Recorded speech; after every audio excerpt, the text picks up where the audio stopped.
Corrientes somos todos. Somos 1.000.000 y todos somos importantes. Los de la capital y los de cada ciudad del interior. Los chicos que son el futuro y los veteranos que tienen la experiencia. Los hombres y las mujeres tantas veces postergadas. Los emprendedores que crean oportunidades y los más humildes que las necesitan. Nuestros grandes héroes y los que cada día salen a trabajar. Corrientes somos todos y todos tenemos que poner el hombro para construir la provincia que soñamos. Porque Corrientes somos todos. Gobierno de Corrientes. Yo apuesto por los que apuestan por el juego, nuestro juego.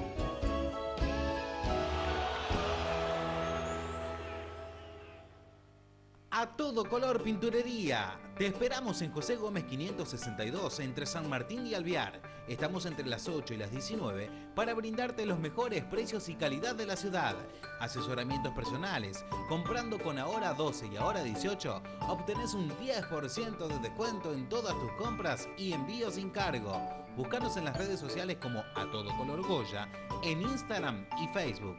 Comunicate con nosotros al 3777-422-666 o al WhatsApp al 3777-622716. A Todo Color Pinturería, el mejor precio para vos. Imágenes Médicas Dr. Danura. La mejor atención y excelente servicio para el bienestar de nuestros vecinos. Ecografías, tomografía computada multicorte, espirometría computarizada, radiografías digitales, espinografía digital, panorámicas dentales, estudio de sueño, poligrafía respiratoria, oxigenoterapia domiciliaria. El doctor Juan Manuel Danura, especialista en diagnósticos por imágenes, y el doctor Gerardo Miguel Borda, médico general y familiar y especialista en medicina respiratoria, te esperan para asesorarte.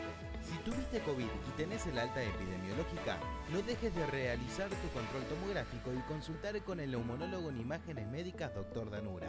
Nos encontrás en Sargento Cabral 12, llegando a la avenida José Jacinto Rolón. Consultanos por horarios al 3777-475783 o escribinos a imdanura@gmail.com.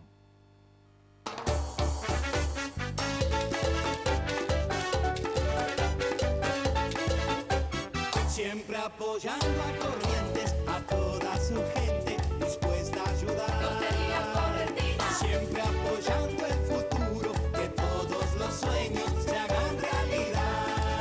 Apostar por el deporte y la cultura. Lotería. Apostar por la salud y la educación. Lotería. Jugarse por Corrientes es la mejor apuesta. Donde más se necesita, La Correntina está. donde más se necesita, Lotería Correntina. siempre está. Armería Jabalí. Venta de todo tipo de armas que busques, de fuego y aire comprimido. Cargadores, accesorios de caza y pesca, miras telescópicas. Trabajamos con la mejor variedad y calidad de marcas. Remington, Marlin, CZ, Block, Versa, entre otras. Te brindamos el mejor asesoramiento y gestoría de la ciudad ante la ANMAC. Encontrarnos en Rolón 1592 o comunicate con nosotros al 3777-525226. No olvides seguirnos en nuestras redes sociales como Armería El Jabalí en Facebook y El Jabalí 308 en Instagram. Armería Jabalí, todo para aficionados.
un carruaje tirado por el pueblo desde el juramento hasta el poder. Vencidos y vencedores. Solamente un pueblo que marcha hacia su lado. Usted como tal es un incógnita desaparecido, es un desaparecido. No piensa.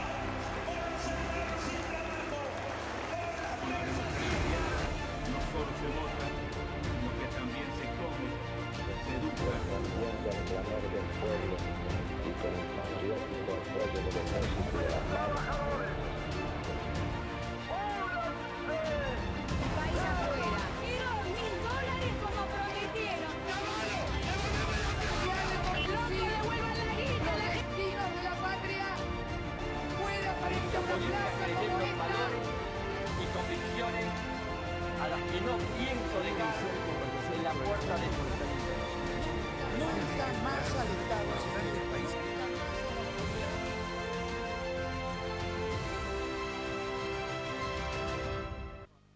Muy buenos días a todos, 7:42 de esta mañana de martes. Comenzamos con los temas que interesan. Mi nombre es Ana Lucía Firca, estamos sintonizando por la 93.1 Identidad Correntina, 92.5 para toda la microrregión Río Santa Lucía, canal 10 y canal 19 de Gigaret.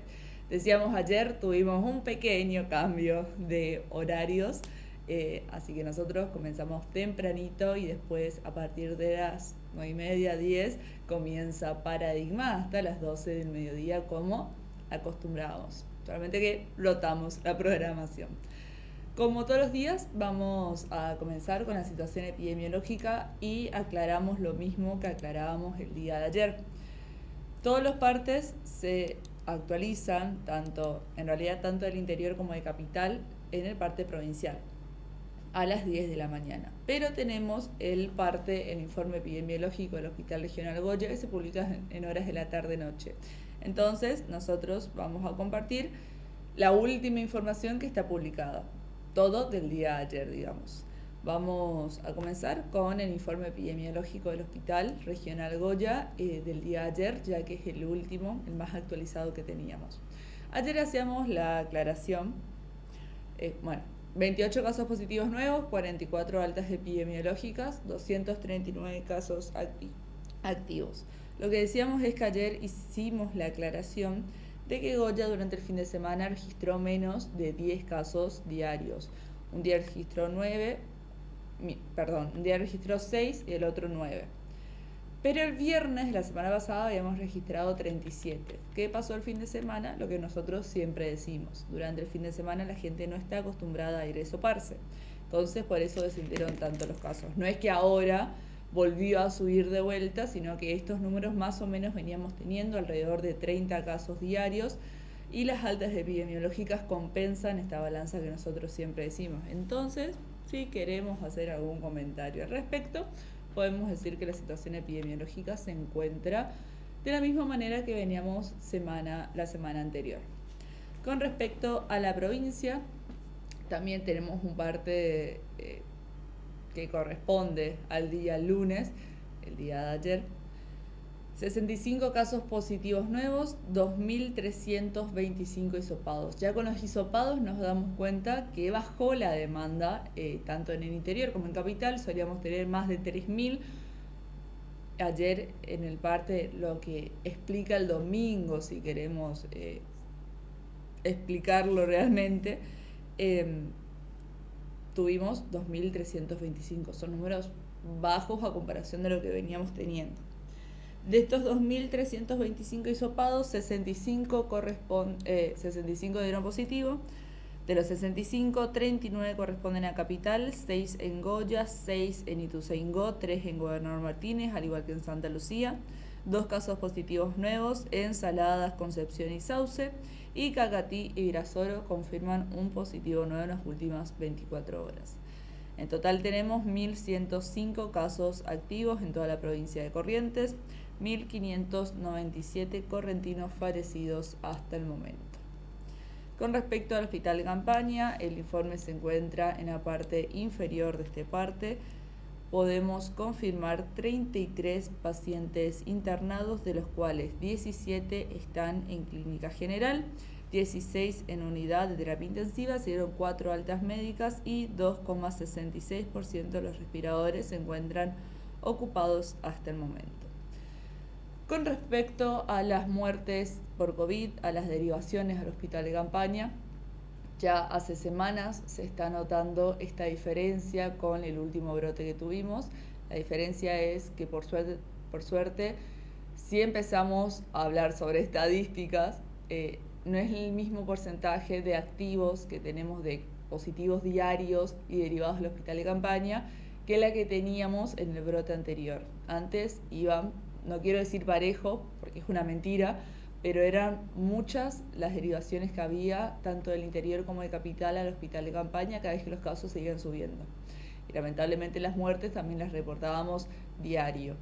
Y ahora, desde el 11 de agosto aproximadamente, que no se registraban más de 3 o 4 muertes en el hospital de campaña, que son cifras muy buenas. Lo que decíamos ayer, lamentamos realmente por esta familia que tienen que estar padeciendo esto. Realmente creo que nadie le gustaría estar en su lugar realmente, pero lo importante es esto, cómo está bajando las muertes y las derivaciones al hospital de campaña. Podemos decir que debido a la campaña de vacunación que se hizo tan intensamente en Corrientes. Y con respecto a esto tenemos una nota del Litoral: 3 de cada 4 muertos no estaban vacunados, justamente lo que decíamos recién. El infectólogo del hospital de campaña e integrante del Comité de Crisis de Corrientes, Fernando Chinelli, detalló que de las personas que han muerto en los últimos días hay relación de 3 a 1 que no se han vacunado. También destacó la disminución de las internaciones graves gracias a la campaña de inmunización. Es el mensaje que debemos dar. Si uno no se vacuna o no cumple con su esquema, la posibilidad de internarse o morir de COVID es de 5 a 10 veces más. Es un 75% de probabilidad de fallecer si no tengo ninguna vacuna del esquema. Aclaró que consideran que los no vacunados aquellos que no tienen ninguna dosis de vacuna o que tienen una sola dosis y no ha completado el esquema. Tenemos un 20% de la población objetivo a la cual debemos llegar en este tiempo. Desconocemos cuál es el motivo. Muchas veces es por descreimiento a los efectos de la vacuna, lamentó Chinelli. Y realmente lo lamentamos porque, digamos, lo que siempre se dice, lo que siempre escuchamos y lo que también repetimos desde acá, ¿no? Uno respeta la opinión ajena y respeta el comentario que uno puede tener, pero estamos hablando de un montón de pruebas que hubieron y de un montón de análisis. Está bien, fue muy poco el tiempo, si se quiere, desde que conocimos al coronavirus y conocimos la vacuna contra el coronavirus, que creo que es uno de los argumentos más fuertes. Pero también hay contraargumentos que respaldan esto, sabiendo que en criollo total la vacuna ya viene siendo trabajada hace tiempo, solamente que ahora está reforzada, está cambiada para esta nueva mutación del virus. Pero sigamos al punto, no es una vacuna nueva en sus componentes base. En criollo. Después tenemos toda la explicación científica que respalda esto, ¿no?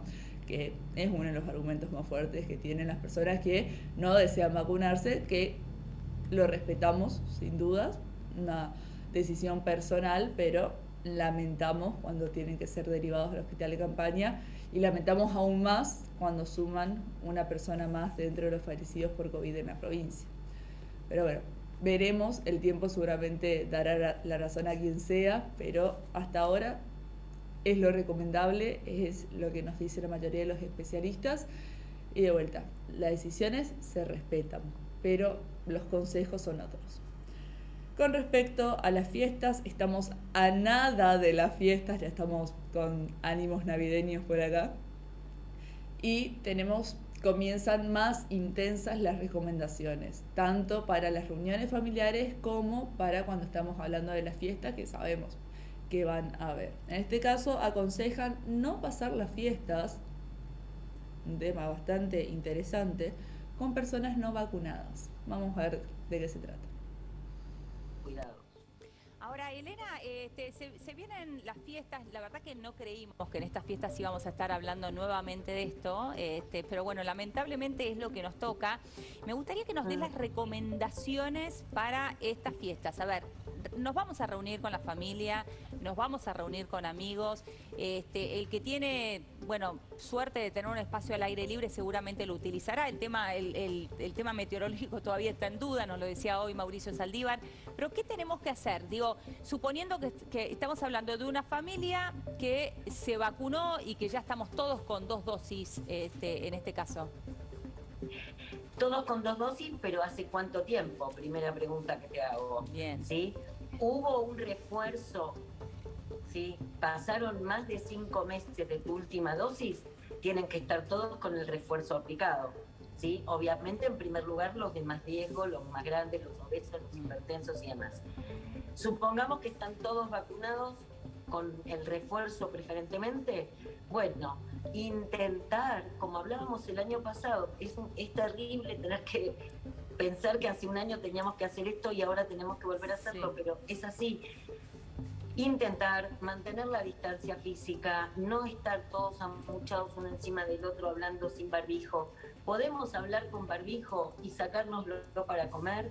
Sí, digamos. Y si estás comiendo enfrente de alguien o al lado de alguien, corres la silla para atrás, tratar de mantener como un croquis el 1,5 metros de distancia entre cada uno, no compartir los vasos, por supuesto, e intentar que haya ventilación cruzada en los ambientes, lavado de manos y el cuidado. Con los mayores, perdón, una cuestión, digo, con los mayores, digo, las muestras de afecto de fin de año, el abrazo, el beso, el saludo navideño, digo, ¿qué hacemos? ¿Podemos ponernos el barbijo y abrazarnos así? ¿No es recomendable para cuidarlos más? Mira, se supone que los adultos mayores tienen que tener su dosis y su dosis de refuerzo aplicadas. Dicho esto, yo me acuerdo todo el año pasado que yo la abrazaba desde la espalda a mi mamá, ¿entendés? Como para que por lo menos sintiera el contacto físico, pero yo además me sentí un arma biológica, imagínate, venía del hospital todo el tiempo, la posibilidad de transmitirle algo. ¿Podemos abrazarnos, decirnos Feliz Navidad con el barbijo puesto? Sí, el tema es la definición de contacto estrecho sigue siendo exactamente la misma. Es la permanencia a menos de 1,5 metros por más de 15 minutos y sin barbijo los dos. Elena, muchos dicen que estamos mejor que las últimas fiestas, ¿no? La del año pasado. Y otros dicen, no, estamos peor porque ya la gente está cansada, no toma recaudo, hace cualquier cosa. Hay mucho festejo de fin de año, que tal vez en Europa, por ejemplo, ponían este ejemplo. No es tan problemático Navidad y Año Nuevo, sino es problemático las fiestas y los brindes de fin de año que después se lleva a Navidad y Año Nuevo. En parte es así porque, bueno, te juntas con todos los compañeros del estudio. ¿Sí? O sea, es gente extra burbuja, claramente. En esas reuniones sociales se habla fuerte, digamos, no sé, se comparte tragos, etcétera. Y entonces te lo pescaste y lo podrés llevar después a casa, a la familia, donde hay seguramente algún adulto mayor. Si me preguntás si estamos igual o peor que el año pasado, yo honestamente tengo que decirte que no, porque estamos vacunados. Claro. Yo a esta altura del año pasado no estaba vacunada, claro, como la mayoría. Entonces, por lo menos, seguimos teniendo un montón de casos, la respuesta es sí. Ahora, fíjense lo que pasa, que estoy leyendo ahí el graph. No se nota en las internaciones de terapia intensiva, no se nota en la mortalidad. ¿Y esto por qué? Porque Messi es argentino, decimos siempre, no, porque estamos vacunados. Entonces, todavía hay mucha gente que no recibió la segunda dosis. Insistir con esto, la segunda dosis es libre, si te diste la primera, no importa el tiempo que pasó, vas y te das tu segunda dosis. Y luego, solamente un 8% de la población tiene el refuerzo dado, que eso es lo que nos da robustez para enfrentar una ola en ascenso de variante Delta y Omicron probablemente. Elena, recién en el corte hablábamos cada uno de la vacuna que teníamos puesta por esta noticia de que Moderna, bueno, anunció que la dosis de refuerzo es efectiva contra la variante Omicron. Quería preguntarte por esto y sobre todo por las dudas que generan las vacunas chinas en este sentido. Y lamentablemente las vacunas chinas son las que recibieron en general al principio los adultos mayores y también mucha gente personal de salud. Digo, si una persona recibió 2 dosis de la vacuna china y ahora ya tiene un refuerzo de otra vacuna, ¿con eso ya está cubierto? Digo, ¿se tienen que sentir tranquilos? Sí. Recordemos siempre, ninguna de las vacunas es 100% eficaz. Ahora, las vacunas, llamadas, como vos decís, las vacunas chinas, no es por una cuestión de dónde vengan, sino del tipo de plataforma que usan. Y son vacunas a virus inactivados, que son las vacunas más seguras y conocidas que tenemos históricamente, pero que en los de más de 50 años, viste, te dejan un poquito más flojo de papeles y con menos robustez. Es por eso que los mayores de 50 que habían recibido 2 dosis de vacuna Sinopharm tienen indicación de recibir una tercera dosis para completar su esquema primario. Ahora, los que recibieron 2 dosis de Sinopharm, no tienen más de 50, no son inmunosuprimidos, tienen que recibir su refuerzo cuando les toca. ¿Con qué? Con cualquier marca. ¿Se entendió? Perfecto. Perfecto. Gracias, Elena. Al contrario, chicos, que estén bien y feliz Navidad. Gracias. Igualmente, Igual. nos vemos. 8 minutos faltan para las 9. Vamos al vivo con Carla Ricciotti, que está con la ministra.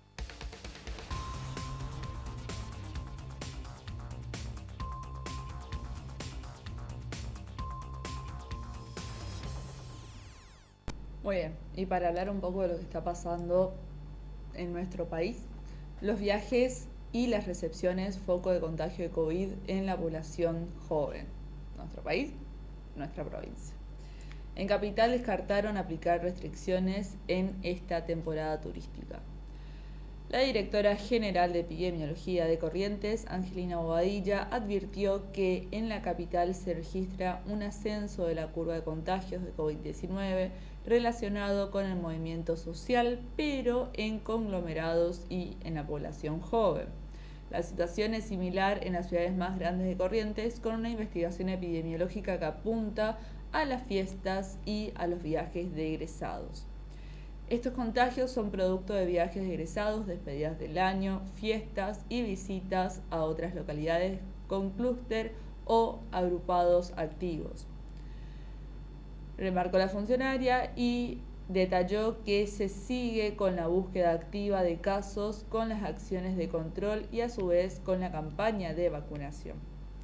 La provincia de Corrientes abrió la aplicación de refuerzos de la vacuna COVID-19 para todos los mayores de 18 años, independientemente de la vacuna que se hayan puesto y con un intervalo de 5 meses o más desde la última dosis. Así como lo hacemos desde el inicio de la pandemia, por indicación del ministro de Salud Pública, Ricardo Cardoso, se continúa con las investigaciones epidemiológicas tanto en la capital como en el interior, dijo la doctora Bobadilla. En relación a las declaraciones del intendente de la ciudad, Eduardo Tassano, que no prevén aplicar restricciones al turismo porque actualmente no aumenta el número de casos graves, Bobadilla reconoció que la mayoría de los pacientes son ambulatorios. También insistió en la importancia de cumplir los protocolos sanitarios, de ventilar los ambientes, utilizar barbijos en lugares cerrados y la sanitización de las manos y los espacios comunes. Y por último tenemos un poco el detalle de lo que fue el parte provincial el día de ayer, que ya lo mencionábamos hoy más temprano, que se registraron 65 casos nuevos contagios de coronavirus y una muerte por la enfermedad en 24 horas. Hay más de 1.100 casos activos. Y después también considerando lo que es el interior. Acá claramente tenemos que hacer la misma aclaración que hacemos siempre. No hace referencia a la nota, ni el periodismo, ni nosotros, a que el problema principal son los jóvenes, los que se fueron a Bariloche, los que por fin pudieron irse a Bariloche, los que están festejando sus recepciones, su fin de año, etcétera, sino a ciertos grupos de egresados que hicieron mal las cosas, evidentemente, o algún inconveniente hubo que provocó que la mayoría de los contagios estén en este grupo etario. Pero sabemos que hay otras promociones, otros grupos de egresados que intentan hacer lo mejor posible dentro de lo que se pueda. Acá tuvimos un grupo, por ejemplo, que se fue a Bariloche y una semana antes o 10 días estaban aislados por las dudas y cuando volvieron también lo hicieron. Entonces, por eso, no son generalidades, no estamos diciendo que todos los egresados tienen la culpa, sino con ciertos grupos hubieron inconvenientes que provocaron estos resultados. Vamos a continuar hablando un poquito sobre unos tips o sobre información general, si se quiere, que solemos tener, que nos gusta mucho. La dieta vegana, tan criticada, ¿es más sana que comer carne y lácteos? Regalándoles un poquito de naturaleza, ya que vamos a hablar de alimentación basada en plantas, acá están. Muy ¿no? bien, claro. Nos vamos a comer las plantas dentro de poco. Sí, acá Pero estamos. sí, Sí, comemos plantas, estamos hechos a base de plantas y nuestra cadena alimentaria eso es lo que quiere que hagamos, sí, ¿no? sí. No significa que no comamos animales, eso es una decisión, una postura ética, Claro. pero sí tener en cuenta que las organizaciones más grandes del mundo, las dietéticas más grandes del mundo, incluso el Instituto de Research, de investigación de cáncer más grande del mundo, propone una alimentación basada en plantas como la más preventiva de todas y la más generadora de salud crónica, Mirá vos, ¿no? ajá. Y eso es súper interesante porque en realidad nosotros decimos plantas, o sea, uno piensa en un árbol Sí, sí, sí. literalmente, pero en Vegetales, realidad claro. son legumbres, Claro. frutos secos, semillas, aceites, Vos sabés cereales que una vez integrales. hablando con un amigo sirio, dice, vos fijate que nuestra alimentación es muy nutritiva y económica. Entonces vos pensás, hoja de parra, utilizan todo, Es dice, es verdad. muy nutritivo y económico. Bueno, en parte es lo que nos estás contando vos y no todos Bueno, entendemos, ¿no? Es que ahí está la clave, ¿no? Hablaste de la palabra nutritiva, ¿no? Nutritivo. Y a veces eso se generó como mucha confusión cuando apareció el concepto de saludable, de fit y demás, que apareció como en toda la góndola, todo lo descremado, y ahí empezamos como a confundirnos un poco. En realidad lo nutritivo tiene que ver con lo que nos provee la naturaleza. Y si nos o sea, bueno, esto de barato, caro, tiene mucho que ver con lo impositivo y acá es donde hay que aplicar políticas públicas de salud coherentes a que sea alcanzable y no un privilegio, ¿no? Te entiendo. Pero A ver, bueno. Fiorella, hay este experimento alimenticio en relación a los dos gemelos, que seguramente vos lo has visto, lo has Sí. estudiado. Dieta vegana que dice que es más sana que comer carne y lácteos. Ves el cuerpo de uno, el cuerpo de otro y se ve una diferencia. A ver, vamos a lo serio, escucharte, contanos. Es muy interesante pensar, o sea, el experimento en un momento hace foco en lo que se llama la microbiota, que son los billones de microorganismos que viven en nuestro cuerpo. La microbiota es el futuro y el presente en realidad de la medicina, de la salud en general. Incluso ahora con todo lo de la pandemia y demás. Se trata de cuidar esos microorganismos benéficos que viven en nuestro cuerpo porque son básicamente quienes dirigen nuestro sistema inmunológico, nuestras capacidades cognitivas, nuestra salud biológica general, nuestra emoción, nuestras emociones y la prevención de enfermedades crónicas no transmisibles. Incluso mejora muchísimo el rendimiento, ¿no? Porque eso se ve, digamos, en este caso Sí. los gemelos eran atletas de alto rendimiento, no es un dato menor. Eran atletas de alto rendimiento. Y es muy interesante lo que pasa, porque en realidad ambos dos, aunque hayan uno elegido comer alimentos de origen animal y el otro no, lo que los dos hicieron fue bajar el consumo de alimentos de paquete. Ajá. Entonces, no tenían de estos comestibles que si bien te llenan, no te nutren, que es lo que estábamos diciendo recién. Y fueron a lo natural. Exactamente, Totalmente fueron a natural. lo que llamamos alimentación real, que son estos 5 o 6 grupos de alimentos que mencionamos siempre. Frutas, vegetales, cereales integrales, legumbres, frutos secos, aceites, semillas, como las grasas, digamos, Sí. y podés elegir o no Bueno, alimentos de origen animal. Acá aparece un comentario, seguramente en casa muchos de los que están allí reunidos dicen, ¿ves? Es lo que yo te digo. Vos ves gente hoy muy longeva, 90, 94, 85, y los ves por lo menos, llegaron a esa edad, Con buena ya calidad no es de poca vida. cosa. No, pero yo digo, no creo que hayan pensado ni en vegano sí, vegano no, carne sí, carne no, gimnasio sí, gimnasio no, y ahí están. ¿Cuánto tiene que ver la genética en todo esto? No digo que esté mal cuidarse, comer más sano, no. Pero digo, ¿cómo llegaste a esa edad sin haber aplicado todo esto que se está hablando hoy, en estos últimos tiempos? Es que en realidad vos pensás que mi abuela, por ejemplo, mi nona tiene 93 años, Bien. pero no existía tanta cantidad de paquetes en su época, como, o sea, en su etapa de máximo desarrollo Sí. como ahora. Y además no tenían acceso a eso tampoco, venían de la posguerra, además tenían que hacer alimento en casa.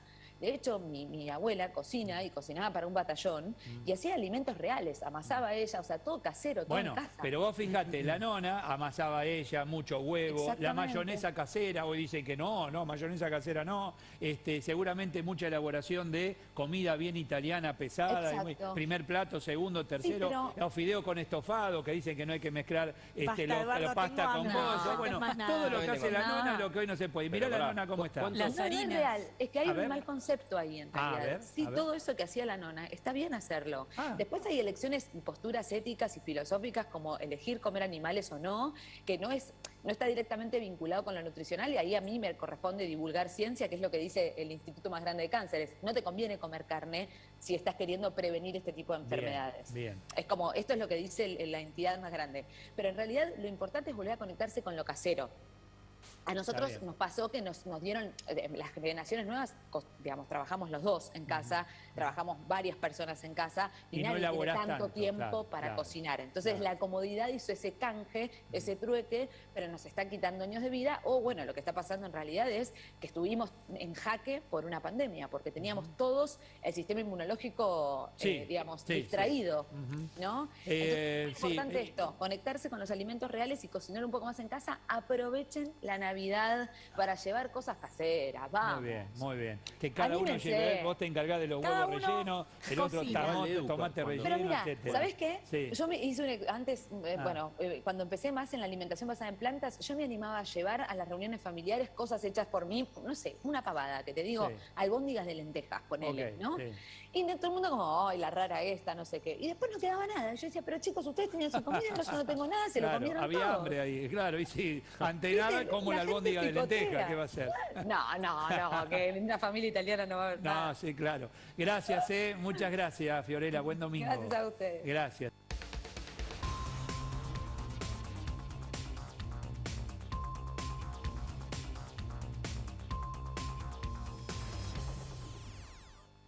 Muy bien, para empezar a tener en cuenta, se viene la temporada de verano y sabemos que hay muchas personas que quizás están pensando en irse a Brasil de vacaciones. Nuestra recomendación desde siempre es que se queden en Corrientes y hagan turismo acá para poder también colaborar con aquellos emprendedores pequeños o grandes que intentan remontarse dentro de lo que es el turismo correntino o en cualquier provincia vecina. Sabemos también que Misiones con las cataratas tienen muchísima concurrencia, pero bueno, aquellos que quieren salir un poquito y pueden, estos son los nuevos requisitos sanitarios para poder ingresar a Brasil. El gobierno de Jair Bolsonaro publicó este lunes una nueva medida que impone una serie de requisitos para el ingreso al territorio brasileño, tanto para ciudadanos nacionales como extranjeros. La medida cumple con la decisión del Tribunal Superior Federal de exigir un pasaporte de vacunación a todo viajero que llegue al territorio brasileño desde el exterior. La medida, que entró en vigencia este 20 de diciembre, es decir, el día de ayer, cumple con la decisión del Tribunal Superior Federal de exigir un pasaporte de vacunación a todo viajero que llegue a Brasil desde el exterior. De acuerdo con el documento, quienes lleguen al país deben presentar a la aerolínea responsable del vuelo antes de abordar un comprobante de vacunación impreso o bien electrónico.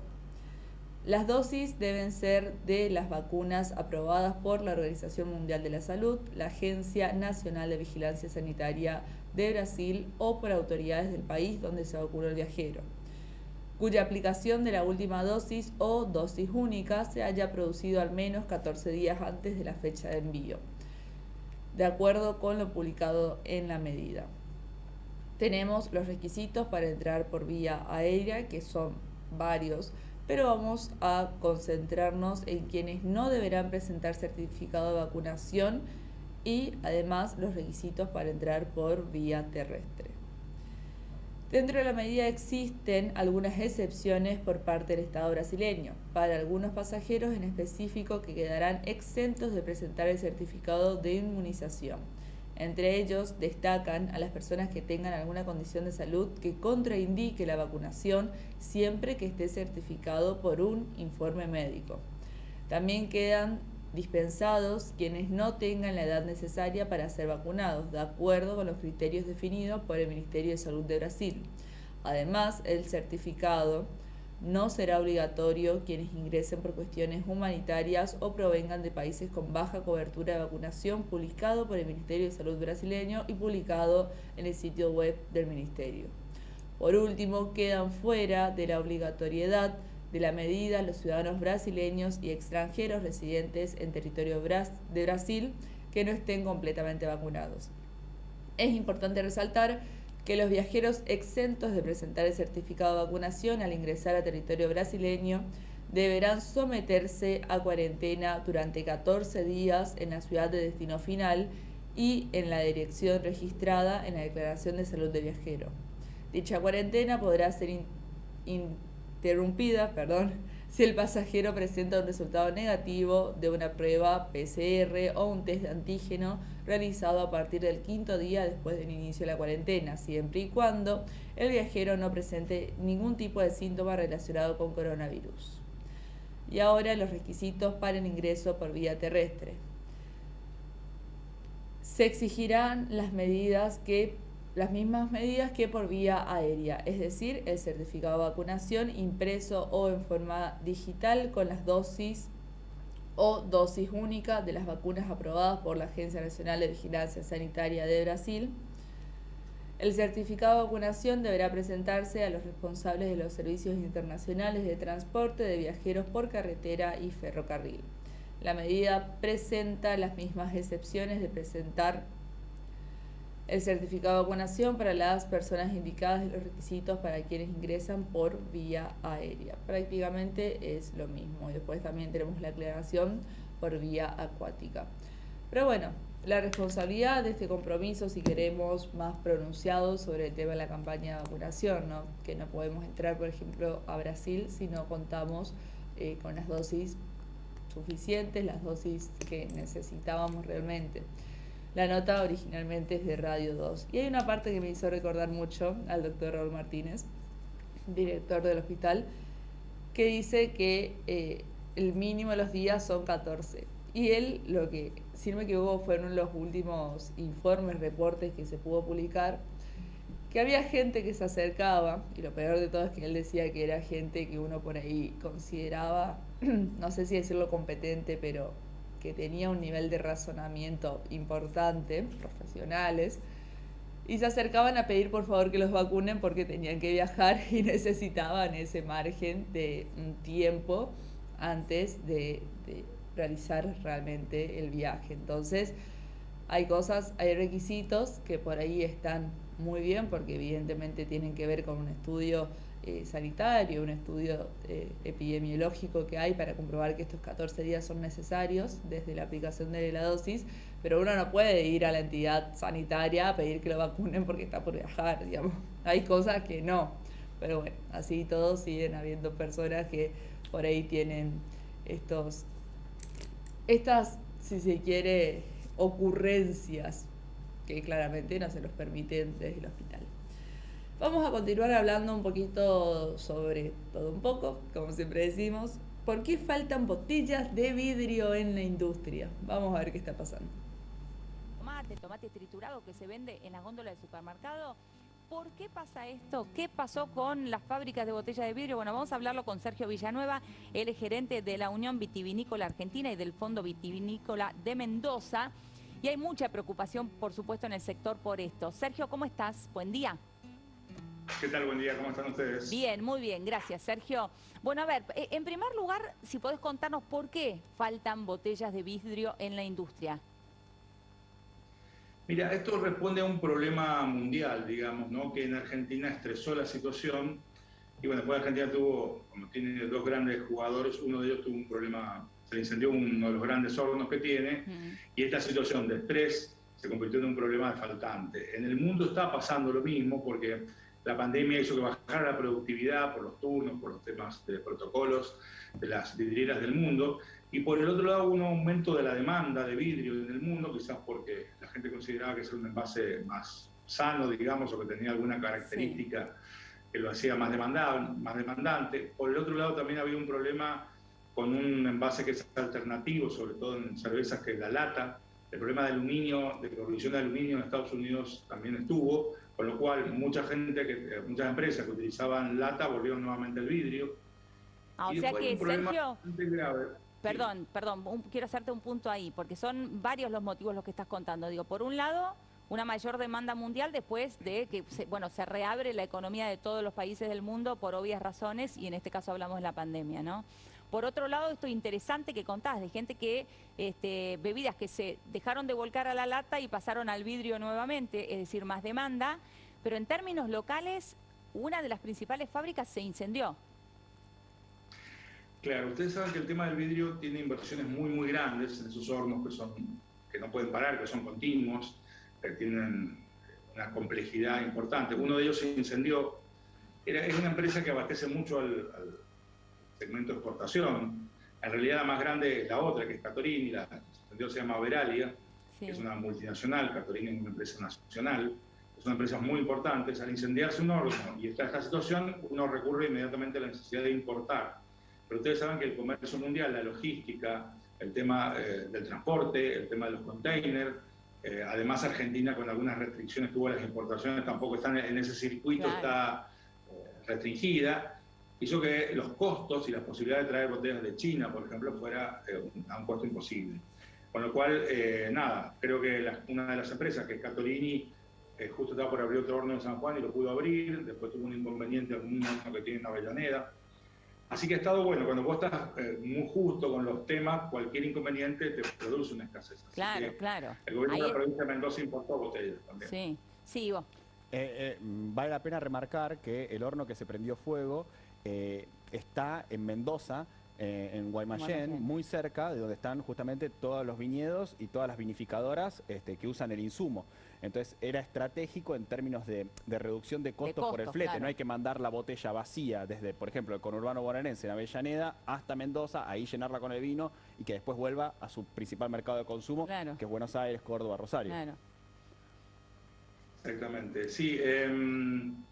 El horno se está reparando, estamos viendo lentamente a su producción, pero también tienen algunos servicios propios de la puesta a punto de ese tipo de tecnologías, con la cual creo que ese estrés ha quedado para llevarse. Y bueno, también plantea de alguna manera un desafío de pensar en envases alternativos, sobre todo en los vinos más masivos. En los vinos de alta gama es muy difícil reemplazar el vidrio, que es imposible, te diría. Pero en media gama y baja gama puede haber, como en otras partes, con una visión un poco más amplia que la Argentina, menos tradicionalista que la Argentina, otros envases que reemplacen ese volumen. Ustedes ¿como saben la que el gran botella volumen de cartón, Sergio? ¿Como el vino que viene en cartón? Hay varios envases que han, por ejemplo, en otras partes del mundo, si vas a Uruguay o vas a Chile sobre todo, los envases tipo tetra para vino fino funcionan, para segmentos más entry level. También funcionan, han aparecido el tema de las latas, el tema del bagging box, pero todavía son cifras ínfimas, digamos, claro. ¿No? Todavía son muy chiquititas, porque el bagging box, que es como una bolsa que de alguna manera mantiene el vino sin la entrada de oxígeno, que va afuera con una caja, es una cuestión muy impuesta en países nórdicos, en países que tienen otra visión de las cosas. Todavía acá está faltando. Y respecto a las latas, está creciendo mucho, pero a niveles todavía de inicio, digamos. Sobre todo porque con la pandemia la lata es un envase más de fuera del hogar que dentro del hogar. Claro, y claro, bueno, es cierto. Es todo un proceso. Por ahora hay un estrés en el tema. Se está zafando de alguna manera porque también después de la pandemia cayó el consumo interno de vinos y entonces la demanda es menor. Pero bueno, es un tema que hay que ver, que hay que analizar. También, la importación digo, salida, Sergio, es lógico esto que estás planteando porque, bueno, una vez que ya esto pasó, es decir, bueno, se sientan a repensar y decir, si esto nos vuelve a pasar, que no nos agarre de la misma manera, ¿no? Que nos agarre preparados, que se piensen en alternativas de envases como bien estabas marcando. Me quedé pensando en algo que decías hace un rato, de la posibilidad de importar botellas de vidrio de China. ¿Es uno de los principales fabricantes de botellas de vidrio, China? No sé si es uno de los principales fabricantes, pero bueno, es un monstruo en todo lo que hace. El tema es que el tema de la botella, y sobre todo en el vino, es que hay muchas clases de botellas. No es que sea una botella de litro simple, digamos, sí, ¿no? Como puede haber habido en otras décadas. Hay muchos diseños, muchos tipos de botellas. Es muy caro traerlas de China. Se están trayendo ahora de Túnez. en algunos casos, otros están probando con otros lados. Es muy complejo porque la industria del vidrio se ha ido adaptando a la demanda propia de la industria del vino. Acuérdense que la cristalería también abastecen a las cervezas. Claro. Y también abastecen a las conserveras y también abastecen a las gaseosas, que son terriblemente grandes clientes, que son empresas multinacionales en general muy concentradas y que tienen un poder de negociación muy fuerte. Entonces, el vino, con todas sus variantes, con la botella, que si es cónica, que si es Burdeos, que si es más grande, que si es más chica, que si es para vino rosado, que si es blanca, que si es verde, de una si es de doble complejidad que vidrio, no es fácil no, es importar. cierto. Sí, tenés razón, Claro. hay muchas. Ahora uno empieza a pensar en las que conocemos, que consumimos en casa, claro, y son muchísimas. Sí, Fernando Bertelo te quiere hacer una pregunta. Sergio, buenas tardes. Sí, ¿cómo estás? Bien, la pregunta mía tiene que ver con lo siguiente. Si han hecho o se está haciendo alguna especie de relevamiento de cuál ha sido o es ya el lucro cesante de todo esto, ¿no? De todo este sistema en materia de facturación, por ejemplo, ventas perdidas, sobrecostos. Mira, lo que produce esto, sobre todo las empresas más chicas que tienen menos poder de negociación y las que están más desesperadas, es que su demanda la cubra otra bodega, que es más grande, que tiene más posibilidades o que tenía más stock, porque también el stock tiene que ver con el capital. Entonces, pues, no llegó a faltar al consumo, primero porque bajó el consumo y segundo porque había stock en el mercado, digamos, los distribuidores, en las vinerías, había stock todavía, digamos, para aguantar unos meses, pero produce un cambio en la fisiología de la distribución de la venta, porque de alguna manera mucha empresa chica que trabaja con lo justo, que trabaja, no con lo justo, pero trabaja con stock chicos, fue reemplazada por otra que sí tenía. Así que sí hay un lucro cesante, nosotros calculamos que no tanto se nota en el consumo, pero sí en la distribución interna, porque quizás el déficit llegó a estar en los 40 millones de botellas mensuales, digamos, una cifra importante. Que repito, una parte se cubrió con el stock, otra parte con la importación, otra con, de alguna manera, la ampliación de vidrio de Castorini, y ahora hay 2 o 3 empresas que están tratando de aparecer en el mercado. Una en La Rioja, que creo que está con ayuda del gobierno nacional, está Cristalería Rosario, que a su vez era sucesora de una quizás la empresa más grande que hay en el mundo, que se llaman Owen Illinois, fueron de Argentina. Sí. Y después hay también algo en alguna empresa recuperada, creo que era lo de Durax, no era la especialidad de la botella de vino, pero están produciendo. Es una empresa recuperada, pero bueno, el volumen es lento porque, te repito, los peligros de que algo pase siempre están, y las inversiones son tan grandes que no es que se hace de un día para otro y aparece una cristalería que pueda competir rápidamente. Claro, es Pero bueno saberlo. Es salir, ¿no? Es bueno saberlo porque muchos decían, ¿y cómo se incendió? ¿No se puede solucionar esto rápidamente? No es tan fácil. No es soplar y hacer botellas, como dice el dicho. Claramente no es soplar y hacer botellas. Sergio, gracias, completísimo. No, gracias a vos y un saludo al Un beso equipo. grande, un beso grande, gracias. Chao, Bueno, y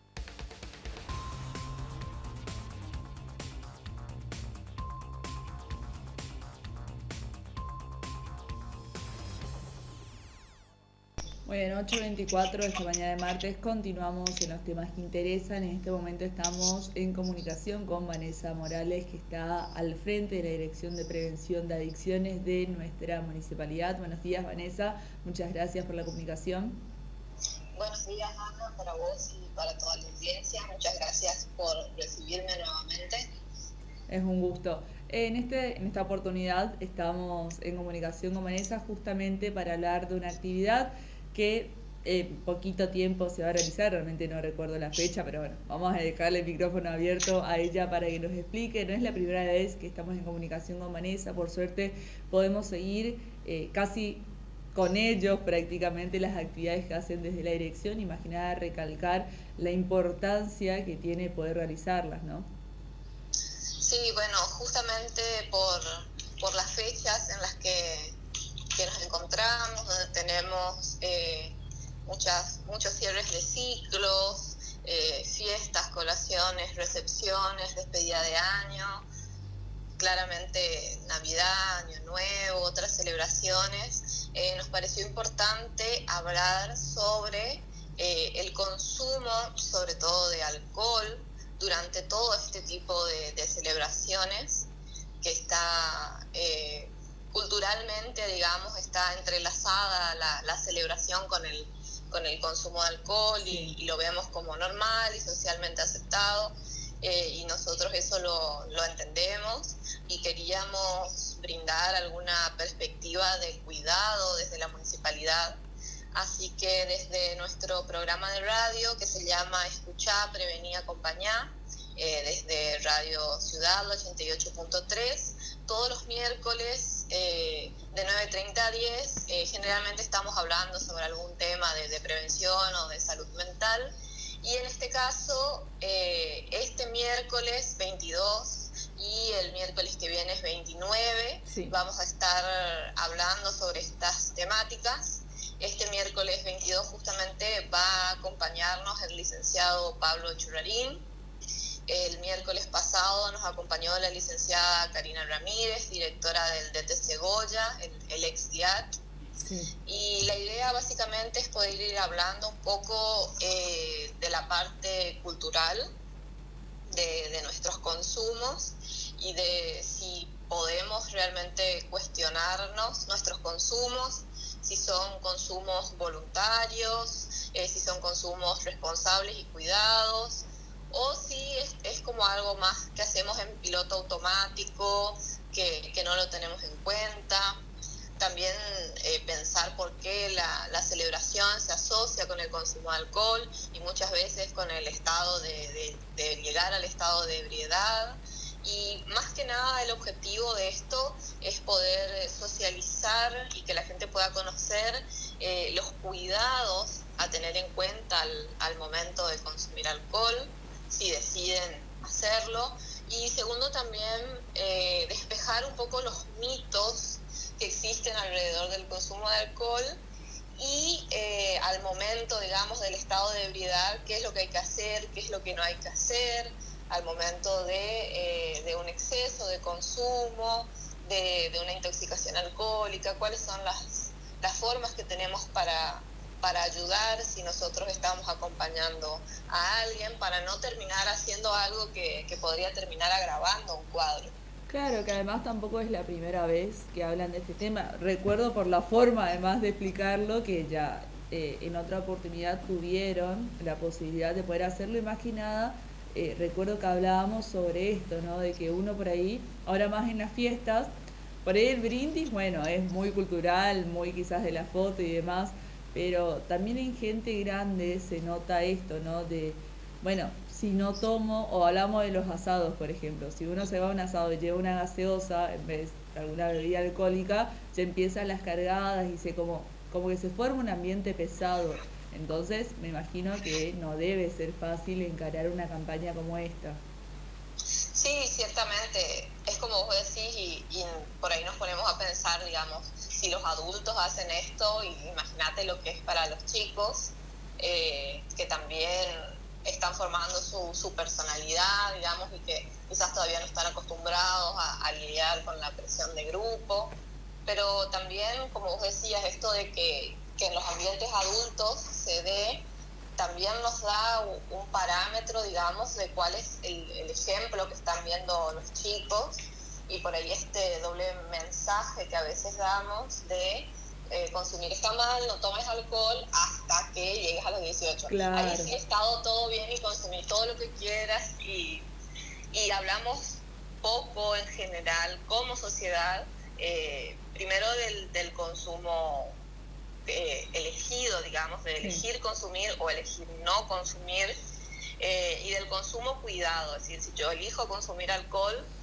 de que sea querido, de que sea cuidado, disfrutado también, y de que no sea siempre con el fin de llegar al exceso, digamos, porque también es ese otro punto, de que muchas personas consumen buscando llegar a ese momento del exceso y como que lo tomamos como algo para celebrar, como como un logro, digamos, haber llegado a ese punto. Claro. Vanessa, en más de una oportunidad hemos hablado que por ahí uno relaciona tanto la dirección en la cual estás a cargo como en sí las adicciones directamente a la droga. Pero veo que están trabajando mucho con esto, por ejemplo, el alcohol, porque decíamos que no es la primera oportunidad que tienen la posibilidad de hacer una campaña en pos de esto. Quiero saber cómo responde la gente, si ustedes se les acercan, les hacen algún tipo de comentario, quizás por las redes, o bien colegas, acerca de estar hablando sobre estos temas que por ahí hasta los podríamos hablar, decir que son tabú, porque uno por ahí empieza a hablar en la familia y ya empieza ese ámbito que decíamos recién de las cargadas, ese ámbito pesado de que nadie te tiene en cuenta prácticamente y nadie te toma en serio cuando uno dice, no, hoy no quiero tomar, más allá de que estén manejando o no, por ejemplo, que también es una decisión sin dudas de seguridad y compromiso, pero por ahí se pone también en este ambiente tenso. ¿Qué respuestas reciben ustedes?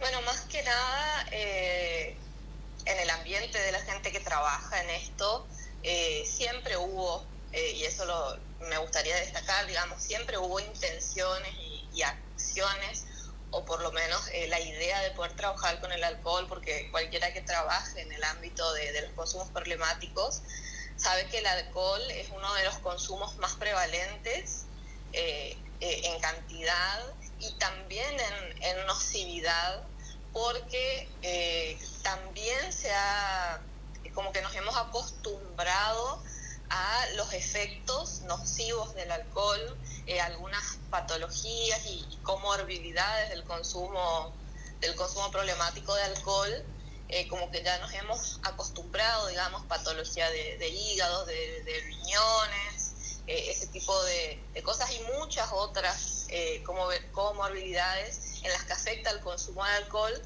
y que a veces lo que pasa por ahí en el ámbito de la persona como paciente es que queremos solucionar el problema porque el alcohol es una droga, digamos, el problema de la droga con más droga, en este caso con medicamentos recetados, o sea, quiero que el medicamento recetado me solucione el problema de esta otra droga legal controlada, y no nos planteamos esto de que por ahí la reducción del consumo y en el caso de algunas patologías la eliminación del consumo disminuiría muchísimo las comorbilidades, y como te decía, quienes están en el ámbito saben el daño que el alcohol puede hacer a una persona, lamentablemente a los puntos que puede llegar en su vida, y que a veces no los vemos, no los pensamos,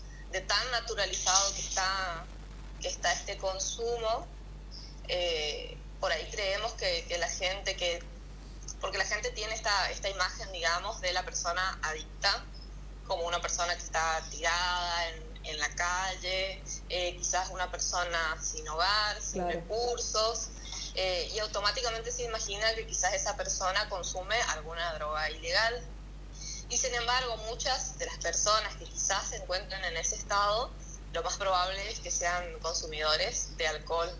Claro. Vanessa, otra pregunta, ¿qué esperan ustedes de esta campaña y bueno, de las otras campañas que hacen a través de este programa radial, sabiendo que hay muchas otras alternativas, ¿no? Quizás en pandemia por ahí se complicaba un poco más, pero ahora que está más liberado, ¿por qué optan por este programa de radio en vez de, por ejemplo, no lo estoy criticando, no creo que se malinterprete, pero me interesa saber por qué ocupan este medio en vez de hacer, por ejemplo, una campaña en la plaza con folletos? ¿Sienten que la gente los escucha más a través del programa?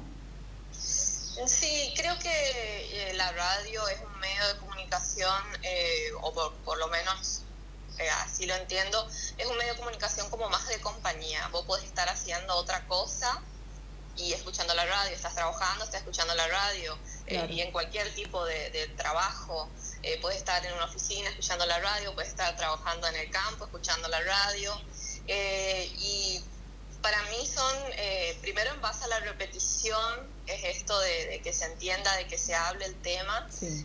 Seguramente vamos a seguir haciendo campañas y las recomendaciones van a ser siempre más o menos las mismas, pero hay que seguir repitiendo porque esa es la forma de que la gente lo piense y lo vaya adoptando. Sí. Pero más que nada el objetivo de la campaña y por qué por ahí no hicimos algo más presencial es que a veces esto de ir a la plaza yo admito que muchas veces no leo los folletos que me dan.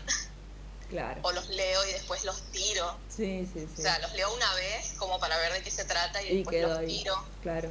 Entonces nos pareció que esto, como la radio es algo que uno elige escuchar, pero al mismo tiempo como que lo deja pasar, digamos, no es que yo digo, bueno, voy a escuchar tal programa y cuando termine lo apago. Mucha gente prende la radio a las 7 de la mañana y hasta que no termine de trabajar no la apaga y escucha todo. Nuestra idea es, aunque sea, digamos, por subliminalmente en el subconsciente, que puedan escucharnos y que puedan tomar algunas de las recomendaciones, que entiendan que esto no viene desde el lado moral, digamos, no estamos cuestionando si tomar alcohol es bueno o malo, o que hace personas buenas o malas, simplemente queremos que las personas se cuiden a los que quieren, cuiden a los otros, en el caso, como vos decías, de no manejar cuando uno ha tomado.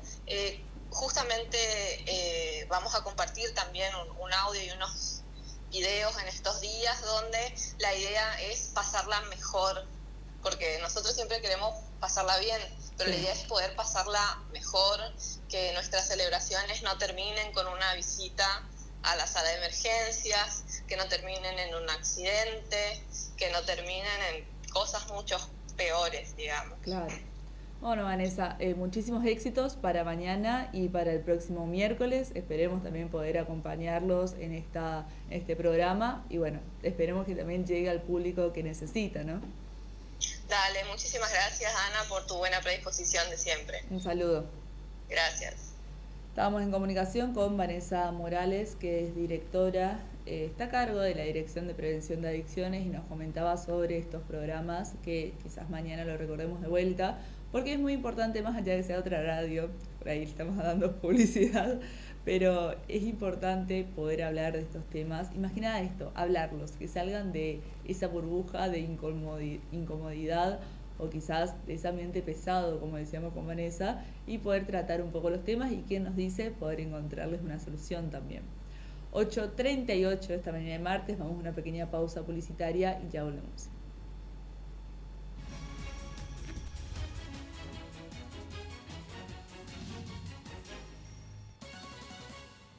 Imágenes Médicas Dr. Danura. La mejor atención y excelente servicio para el bienestar de nuestros vecinos. Ecografías, tomografía computada multicorte, espirometría computarizada, radiografías digitales, espinografía digital, panorámicas dentales, estudio de sueño, poligrafía respiratoria, oxigenoterapia domiciliaria. El Dr. Juan Manuel Danura, especialista en diagnósticos por imágenes, y el Dr. Gerardo Miguel Borda, médico general y familiar y especialista en medicina respiratoria, te esperan para asesorarte. Si tuviste COVID y tenés el alta epidemiológica, no dejes de realizar tu control tomográfico y consultar con el neumonólogo en Imágenes Médicas Dr. Danura. Nos encontrás en Sargento Cabral 12, llegando a la avenida José Jacinto Rolón. Consúltanos por horarios al 3777-475783 o escribinos a imdanura@gmail.com. Si tenés síntomas, si tuviste contacto estrecho, para recibir tu alta post-COVID. Si no pudiste inscribirte en el plan de vacunación, para solicitar el ingreso a la provincia, comunicate al 0800-444-0978. Estamos para ayudarte.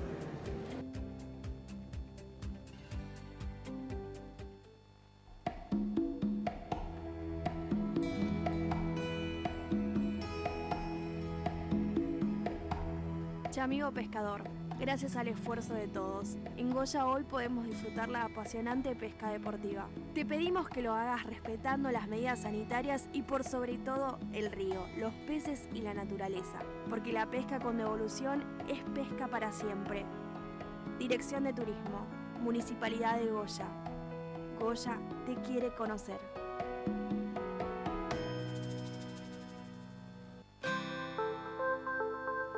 La nobleza de este programa que hemos implementado recientemente, que es Goya Digital, implementado por la municipalidad a través de la Secretaría de Modernización y la Dirección de Educación. Y a nosotros nos ha permitido que nuestros alumnos adquieran conocimientos en Word, en Excel, como por ejemplo poder confeccionar una nota de pedido de trabajo, un currículum. Los beneficios de este programa, y ya que están destinados a los alumnos del último año, tienen que ver con brindarle capacidades que puedan serles útiles para estudios de nivel superior o para una formación integral para el mundo laboral. Hace 2 semanas que vengo a este curso y Excel me sirve para mi ámbito laboral. Y más adelante, si Dios quiere, quiero poner un negocio de informática. Hago el sacrificio de venir en bicicleta hasta detrás del hospital, como 40 cuadras, ida y vuelta, todos los días para obtener el título. Si estás en el último año del nivel secundario, los invitamos a que se acerquen a la Dirección de Educación y nos planteen sus necesidades para acordar futuros proyectos. Creo que es ampliamente beneficioso para todas aquellas instituciones que lo puedan implementar.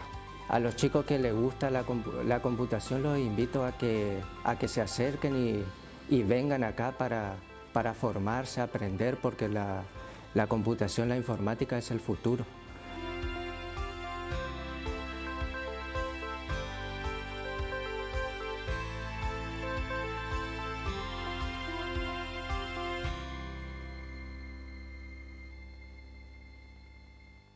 Algo está pasando en Agda. Te esperamos para que te vuelvas parte de esta gran familia. Básquet femenino para todas las edades, desde los 4 años en adelante. Para los más chiquitos, a partir de los 4 también. Pañales, mosquitos, mini y mini. Nos divertimos y empezamos a compartir de este gran deporte. Y desde los 13 años en adelante, tenemos grupos variados con múltiples horarios a su disposición.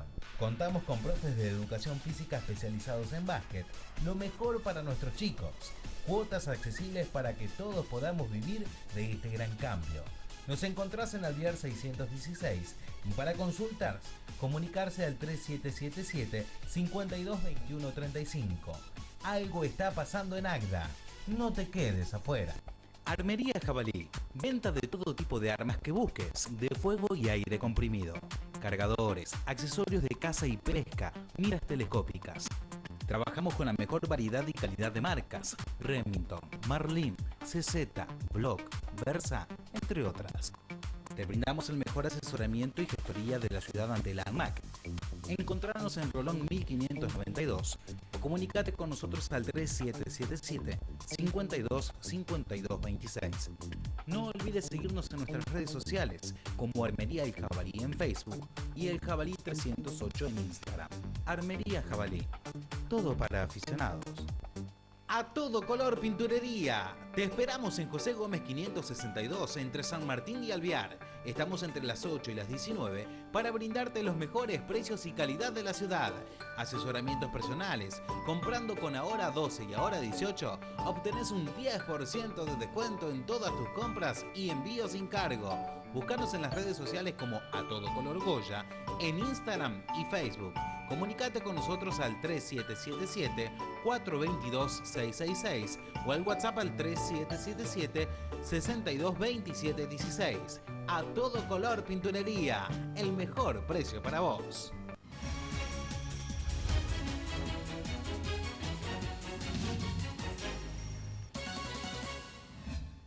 Muy bien, vamos a continuar hablando un poco sobre el ámbito nacional. Pasamos a escuchar un poco sobre economía, a escucharlo a José Luis Espert, que nos dice no les interesa el acuerdo con el FMI. Seguimos en TN Central y quedó colgada entonces la pregunta. Espert, ¿por qué es que Guzmán dice que el bochazo en el presupuesto afecta a las negociaciones con el Fondo Monetario, pero después, días después, dice que no va a haber presupuesto nuevo en marzo? Bueno, eso significa que no les interesa el acuerdo con el fondo. Yo creo que no está haciendo el gobierno ningún esfuerzo por acordar con el fondo. Me parece que el escenario de entrar en un atraso, por lo menos en los pagos con el fondo, es un escenario que habría que empezar a mensurar ya, a medir. ¿Al gobierno, a Cristina, a todo el gobierno, a Alberto? ¿En qué sentido? No entiendo la pregunta. No le interesa acordar con el fondo. ¿Usted piensa que es algo orgánico del gobierno o dentro también de las internas? Yo ahí creo que Cristina, a ver, yo creo que la que tiene las riendas del poder acá es Cristina. Y Cristina nunca quiso un acuerdo con el fondo. ¿Pero esto significa un posible default? Eso significa un posible default, sí. Yo creo que la idea de que una Argentina en default es una idea que no habría que ponerle probabilidad cero. Ya, a esta altura no hay que ponerle probabilidad cero. Si posiblemente ocurrir, ¿cuándo sería? ¿Cuándo es el pago? Y bueno, los pagos son grandes ahí, son abril, mayo del año que viene, mitad de año, ponerle que... después del segundo semestre sería ya que es ostensible que Argentina no paga, si es que no paga, ¿no? Yo no digo que vaya a ocurrir, pero la frase de Guzmán es medio premonitoria, ¿no? Porque si vos decís, por no tener presupuesto, no hay acuerdo con el fondo, y después decís, no voy a tener presupuesto nuevo... Eso por lo menos a mí me llamó muchísimo la atención. Ahora, ¿por qué era un dibujo el presupuesto? Porque, a ver, un presupuesto... Artículo 1 del presupuesto, artículo 1, el primer artículo. Dice, fíjase el gasto público en tanto. Entonces vos lo tenés que ver, el primer ejercicio que uno debería hacer siempre es mirar ese artículo 1 y decir, este gasto público, ¿cómo se financia? Y después de ver cómo se financia, cómo se paga, ver si ese financiamiento es realista o no es realista. Entonces uno veía claramente con este presupuesto que el financiamiento no era realista, porque implicaba, por ejemplo, un aumento de la deuda pública de 25.000 millones de dólares, más de los 20.000 millones de dólares anuales a los cuales nos viene endeudando Alberto Fernández, que es récord desde la vuelta a la democracia. O sea, como ejemplo doméstico. Repito, Alberto Fernández nos está endeudando a una velocidad récord desde la democracia, 83 para acá, más que 20.000 millones de dólares por año, más que Macri. O sea, más que Caballo, más que Martínez Dios. La velocidad a la cual viene. Eso del dibujo, como para hacerlo un ejemplo. Y el práctico. presupuesto endeudaba más todavía. Es como que si yo, para que quede claro el ejemplo es como si yo hubiese ido a alquilar un departamento de 200 lucas por mes y presento un recibo de sueldo de 50 más o menos. Y más o menos así, sí. Un disparate así. Ahora, para quien no entiende de economía, ¿con quién nos está endeudando la actual gestión? Y mucha deuda emitida acá dentro de Argentina, ajustarle por ser. Mucha. Afuera no estamos colocando nada, salvo el Fondo Monetario, digamos, que eso fue en 2018. 20.000 millones de dólares que... Bueno, son 25.000 en realidad, de los cuales pensaban emitir, porque es deuda eso, la emisión monetaria es deuda, no es que no es deuda la emisión monetaria, eso es deuda también. A ver, cada peso de déficit es deuda. Después discutimos quién es el acreedor. Un acreedor era el Banco Central.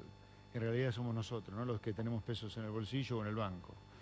Era más o menos un tercio de emisión monetaria, un tercio de colocaciones de títulos públicos locales ajustables por ser y un tercio de organismos internacionales, que eso no se sabe de dónde venía. O sea, 6.000, 7.000 millones de dólares de organismos, eso no existe. Y no incluía los pagos al FMI. ¿Cómo? No incluía los pagos. No. La palabra Fondo Monetario, de lo que hay que pagar, no existe adentro del presupuesto, no existía dentro del presupuesto. ¿Tiene lógica eso? ¿Tenía lógica? No, para mí no, para mí hasta eso es poco serio. Guzmán dice que eso venía en el plan plurianual, que por eso no estaba en el presupuesto. No, eso todo verso. Es poco serio porque hay una ley del Congreso que para mí es ridícula, que obliga a que los acuerdos con el Fondo Monetario pasen por el Congreso. Entonces, bueno, vos tenés que trabajar con las dos cosas en paralelo, el presupuesto y el acuerdo con el fondo. Ojo, para mí es ridícula esa ley, ¿no? Porque los acuerdos con un organismo requieren de infinidad de discusión y condicionalidad de que no vamos a juntar los 257 diputados. ¿Cuántos senadores hay? 72. O sea, 350 personas discutiendo el acuerdo con el fondo, es ridículo. Pero bueno, a ver, el presupuesto, un diputado es un representante del pueblo, es un representante de la ciudadanía, tiene que velar por ella, uno sirve al ciudadano, sirve al pueblo. Entonces, por lo tanto, uno como diputado no puede aprobar un presupuesto que no es realista, que tiene un financiamiento voluntarista, que no tiene nada que ver con la realidad. Ojo, lo mismo dijo Alberto Fernández en el 2019, apenas asume. Busquen ese video porque es terrible. Alberto Fernández, ¿qué dice el 10 de diciembre cuando asume? No vamos a aprobar el presupuesto que Macri acaba de enviar al Congreso para el 2020 por ser poco realista. Es lo mismo que ocurrió ahora. Lo prorroga por decreto, ¿no? Ahora, todo esto que usted está diciendo, este dibujo, prorrogado por decreto el presupuesto le da pasado. más discrecionalidad para gastar todavía. Ajá. Claro, entonces tiene Bueno, que... ahí hay que cambiar el artículo 27 de una ley, que es la Ley de Administración Financiera, que le permite al gobierno gobernar con el presupuesto anterior y decretos. Yo creo que ese artículo hay que cambiarlo y que ocurra como en Estados Unidos. No te aprobaron el presupuesto al 31 de diciembre, el gobierno deja de funcionar, punto. Eso obliga a que el gobierno mande con mucha antelación al Congreso y que el Congreso discute el presupuesto mucho antes de fin de año para que no ocurra este mamarracho que ocurrió el jueves y viernes. Expert, gracias por la Un visita. placer, buenas noches.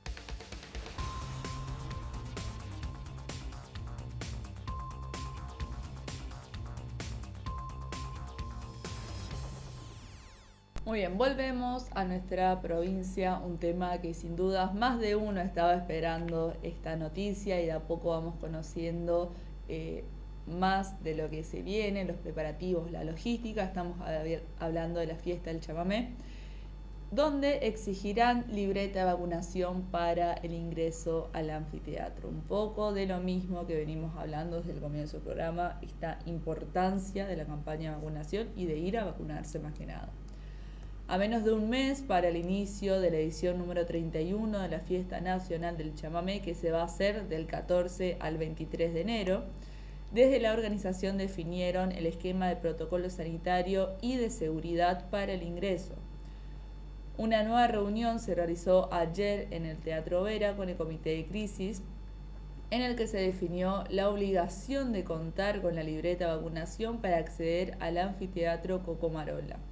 La misma involucró distintas áreas para definir la logística de la fiesta, en tanto que hoy a las 10 de la mañana en el mismo teatro se va a realizar una conferencia de prensa. Es decir, seguramente para mañana vamos a tener mucha más información al respecto de esto, pero está bueno volver a comunicarlo y volver a hablar sobre esto, ¿no? Sobre que a partir de ahora prácticamente en todos lados vamos a necesitar este carnet de vacunación, esta libreta de vacunación, pase sanitario, como querramos decirle, ya sea en el celular o de manera papel.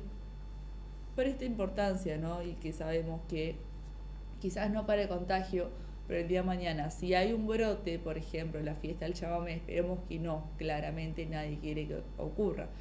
Pero si llega a ocurrir, se sabe por lo menos que las personas que estuvieron en estos días están vacunadas con 1 o 2 dosis en el mejor de los casos, quizás hasta incluso 3. Entonces, por ahí también da cierta tranquilidad y seguridad que esta persona, en la mayoría de los casos, no va a ocupar una cama, ni siquiera en clínica general del hospital de campaña, excepto que tenga algún tipo de comorbilidad, algún tipo de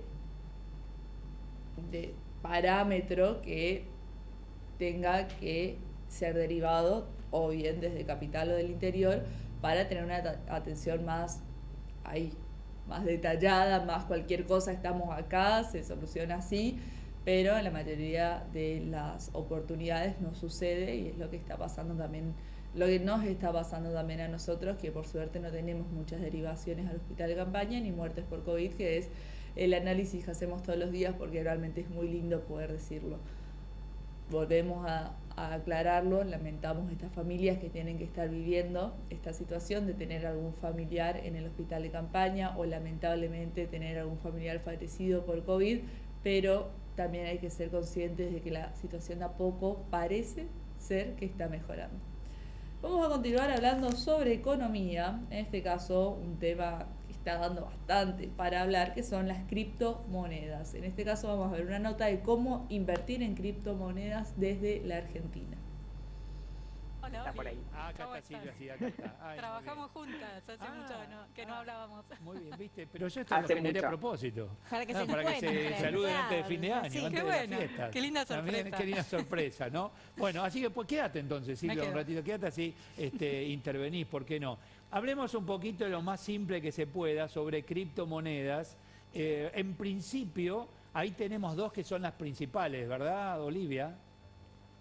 Hay dos que son las que tienen mayor capitalización de mercado. pensé que íbamos a hablar de la visita de Vitalik, pero dale, cambiemos de tema. La principal y la más grande es ¿pensaste Bitcoin. que qué? Bitcoin también. Perdóname, que Claro, pensaste igual, que qué. Vitalik Buterin Sí. es el cerebro detrás de Ethereum, que es una de las dos monedas Está virtuales. bien, pero yo quería criptomonedas. empezar, Olivia, porque hay gente que no sabe que es una criptomoneda. Entonces, Perdón, para soy joven, hablar me da de este confianza señor, también, primero pero- digo entender qué es la criptomoneda y después íbamos a él. Esa era la intención. Pero contanos en principio sobre estas dos principales criptomonedas. Dale, A ver. perfecto. La mayor es Bitcoin. Bitcoin fue la primera, ya tiene más de 10 años. Y la segunda en capitalización de mercado es Ethereum. Ethereum es una otra blockchain que tiene otras propiedades. Me gusta cuando lo escucho simplificado de esta manera. Bueno. Si Bitcoin fuese como una calculadora, Ethereum sería como un iPhone. ¿Y por qué hablamos de esto? Porque básicamente lo que tiene Ethereum, a diferencia de Bitcoin, es que permite programar contratos inteligentes. Ahí está. Lo voy a decir de vuelta. Permite programar contratos inteligentes, Ajá. que quiere decir que no solo es un registro muy seguro y muy firme acerca de transacciones, como es Bitcoin, sino que además le podemos decir a esas transacciones qué hacer. Ajá. Estos contratos inteligentes, una manera súper simplificada de explicar cómo funcionan, es con una máquina expendedora, ¿no? Como por ejemplo las que hay en los pisos de La Nación Más. Yo, si pongo un billete y elijo qué bebida quiero tomar, por ejemplo una Coca Light, pongo el billete, pongo la plata, elijo la bebida y sale una Coca Light. Si yo no pongo la plata o no aprieto qué bebida quiero, no sale, ¿no? De alguna manera mucho más compleja y virtual funcionan estos contratos inteligentes, en donde le podemos decir a partir de un par de direcciones qué es lo que tiene que suceder con, por ejemplo... Ahí trabaja con tokens. algoritmos, Olivia. Sí, por supuesto. Claro, está bien, perfecto. Bueno, ahora sí, en relación a las criptomonedas, la principal o la segunda, ¿quién pasó a ser, por lo menos mediáticamente, muy conocido en las últimas horas? Mediáticamente muy conocido, se llama Vitalik Buterin. Vitalik nació en Rusia y a los 2 años se mudó con su familia a Canadá. Y algo muy sorprendente de Vitalik es su edad. Ahora tiene 27 años, pero cuando escribió el white paper, que es el trabajo académico con el que dio origen a la red de Ethereum, tenía solo 17.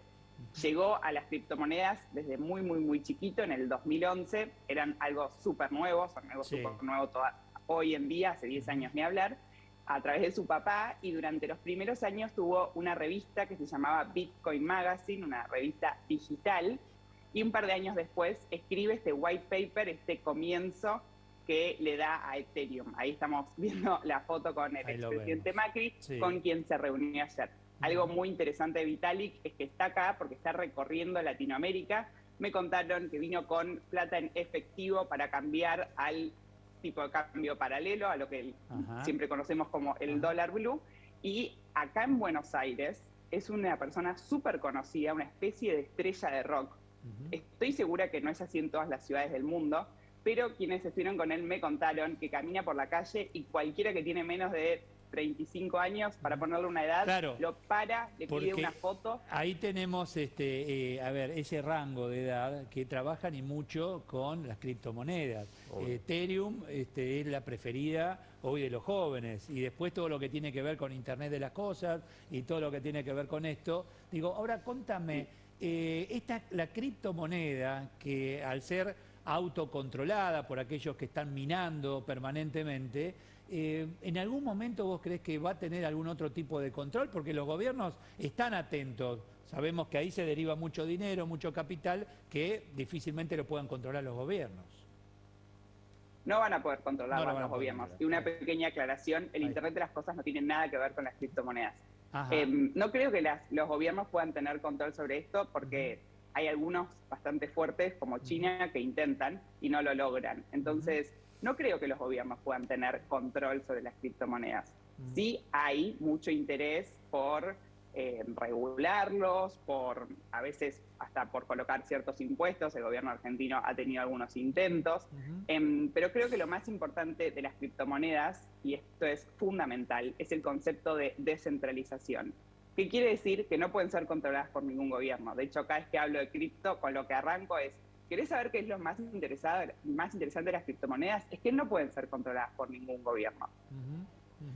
Bueno, mira, ahí Hay sí mucho ver, interés Silvia. en algunos países en lanzar sus propias monedas digitales, que no Claro. sería lo mismo que las criptomonedas que existen Ajá, ahora. ajá. Las criptomonedas no pueden ser controladas por ningún gobierno, pero tampoco por ningún banco, por ninguna institución financiera, por ningún organismo internacional.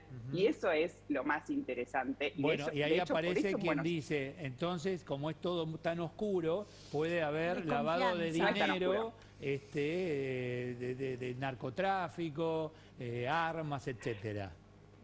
me encanta porque tu postura es la típica que me encuentro cuando hablo con, por ejemplo, mi papá. Es Pero que, la respuesta escuchame, Olivia, es esa. Olivia, justamente de eso se trata. Si yo te digo quiero saber más que vos, es complicado, aunque sepa. El periodista pregunta, No, vos sos no, no es periodista. Entonces complicado. yo pregunto desde el lugar que está alguien en su casa y no sabe, entonces te pregunto. Claro. Decime, Entonces, a ver. quizás lo más interesante para empezar a contarle es que Sí. el registro de las criptomonedas, que muchas veces se lo conoce como blockchain, que es la tecnología Sí. que las habilita, es completamente transparente. Ajá. Y esto que hablábamos antes, ahora, ¿cuál es lo importante de este registro transparente y por qué la gente lo asocia con actividades ilícitas? Sí. Es por lo siguiente. Porque las criptomonedas, Bitcoin en particular, pero hay distintas con distintas características, es que son pseudoanónimas. Sabemos exactamente de dónde a dónde se mueven estos registros. Lo que no sabemos es el nombre, el apellido, el DNI, la dirección, el tipo de sangre Claro. de las personas que están Sí. detrás de esas cuentas Sí, o de sí. esas billeteras que por el mundo cripto, mucho del mundo cripto, como que funciona en inglés, se llama wallets, ¿no? Entonces, no sabemos quién está detrás de esas direcciones, pero sabemos perfectamente esos movimientos, ese nivel de transparencia. Otra pregunta de tu papá, escucha, a ver, ¿cuándo hago efectivo yo? Porque yo deposito y quiero contar los dólares. ¿Cuándo? Bueno, eso es algo muy de tu generación, ¿no? Contar los dólares. Y es algo que en este país nos ha traído tantos Exacto. problemas, los Sí, bolsos sí. con billetes, Ah, ¿no? sí. Que hemos hablado muchas veces. No sé qué decirte. Supongo que... O sea, haces yo hago la efectivo- inversión y quiero ese dinero llevármelo en una valijita. ¿Se puede? ¿Eso se logra finalmente? ¿Es posible? Gracias a la tecnología, Sí. se puede, creo que lo que me estás preguntando es si se pueden convertir de activos digitales En a billetes. dólar billete o Sí. moneda billete o moneda fiat. Exacto. ¿Se puede? Se puede. Se puede. Por suerte, la tecnología habilita que esa idea de transportar efectivo en una valijita no sea necesaria. Ajá. Y eso creo que es lo más importante. Ajá. Porque en un país como la Argentina, donde Claro. hay tanta inseguridad, Sí.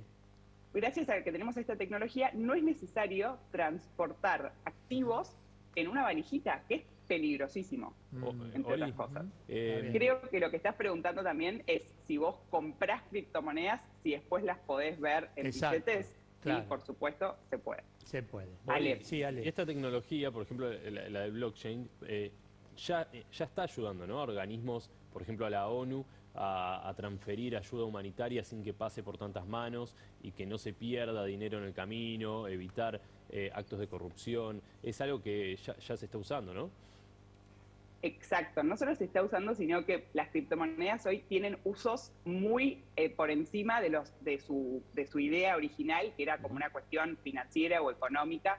Me parece que lo que me preguntás es si blockchain tiene otros usos por fuera del mundo económico. Sí, claro que sí.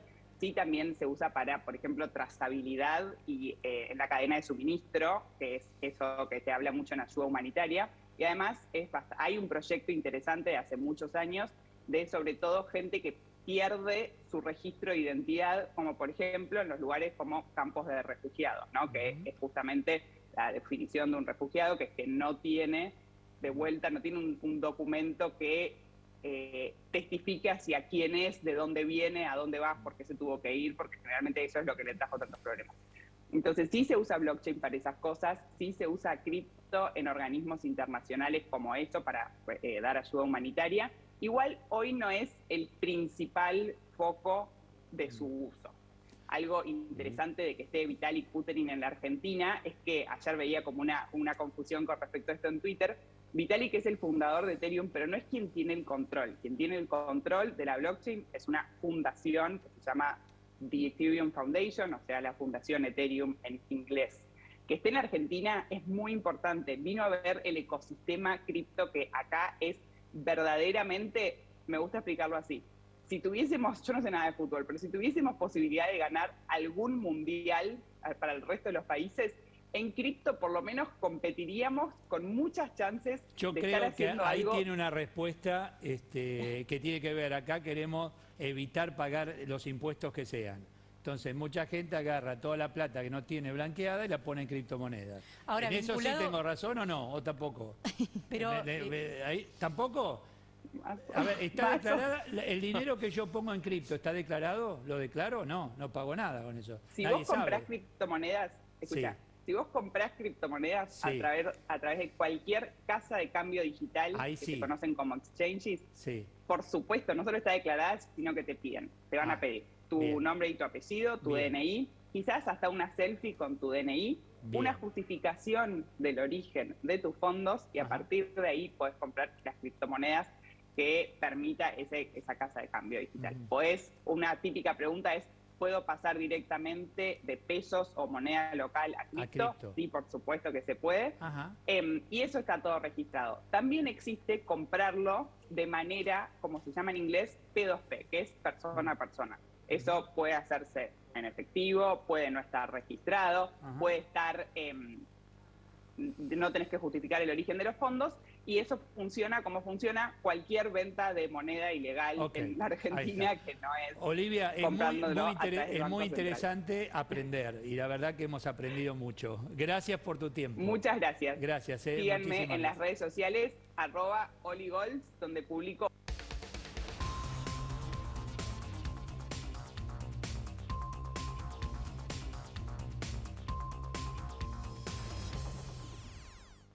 Muy bien, hablando de anuncios importantes para los correntinos, para los goyanos, Pedro Sá anunció la realización de la Fiesta Nacional del Surubí en 2022.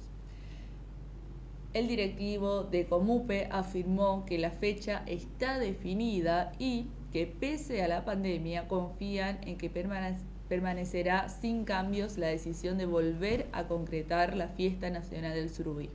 Cabe recordar que solamente se había suspendido en otras épocas por inundaciones, por la Guerra de Malvinas y en los años 2019 y 2020 por la pandemia.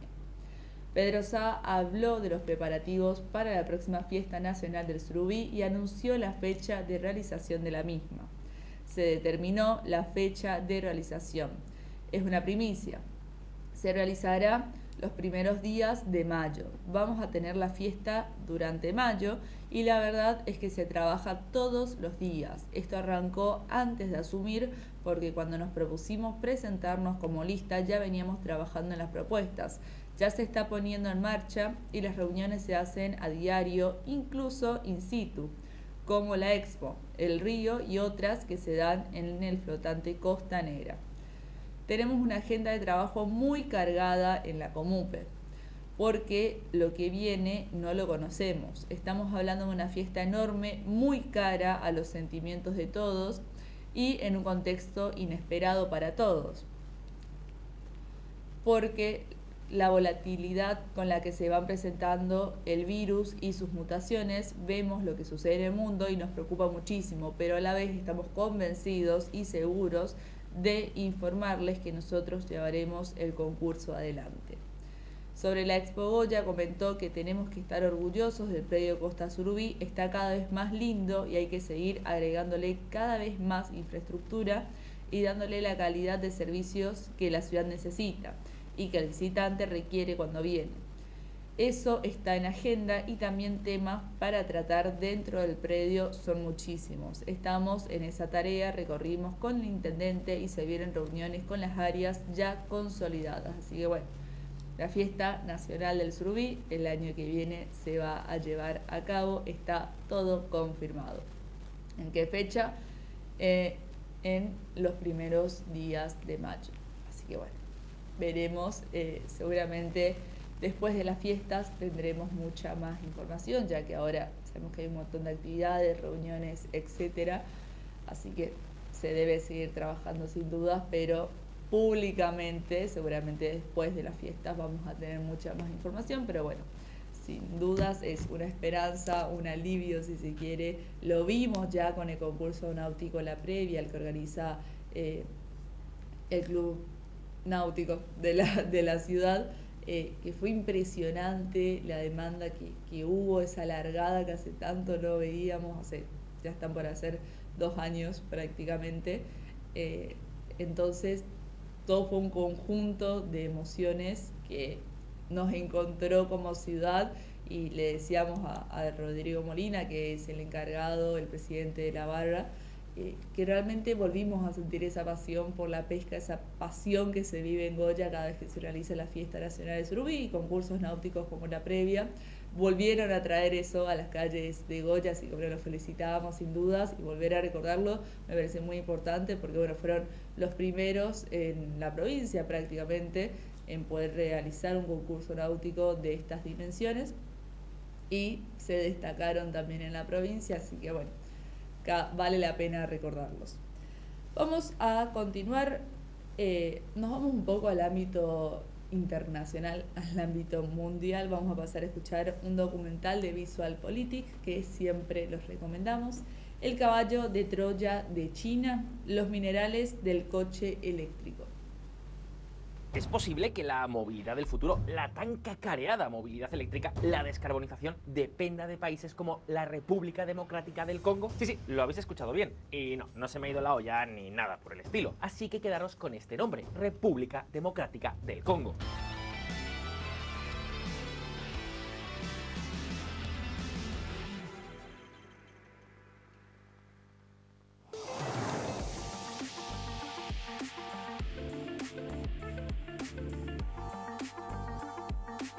Queridos amigos, amigas, estoy convencido de que cada vez que hablamos del coche eléctrico pensamos en cosas como el medio ambiente, los árboles, los bosques, el transporte limpio, el aire puro o los animalitos. Es decir, que si nos compramos un coche eléctrico, puede que en algún momento quizás incluso nosotros mismos nos veamos como una especie de Superman, un héroe salvando la Tierra frente a los sucios motores de combustión. Pero ¿y si la realidad no fuera exactamente así? Un momento, porque antes de seguir me gustaría hacer una pequeña aclaración. Nuestro objetivo con este vídeo no es tirar por tierra el coche eléctrico, ni tampoco criticar su tecnología, ni nada por el estilo. Sí, pueden existir dudas razonables acerca de si la tecnología está o no lo suficientemente madura, o de si realmente el futuro pasará por el coche eléctrico, pero lo que es innegable es que tiene importantes ventajas, particularmente cuando se usa en las grandes ciudades.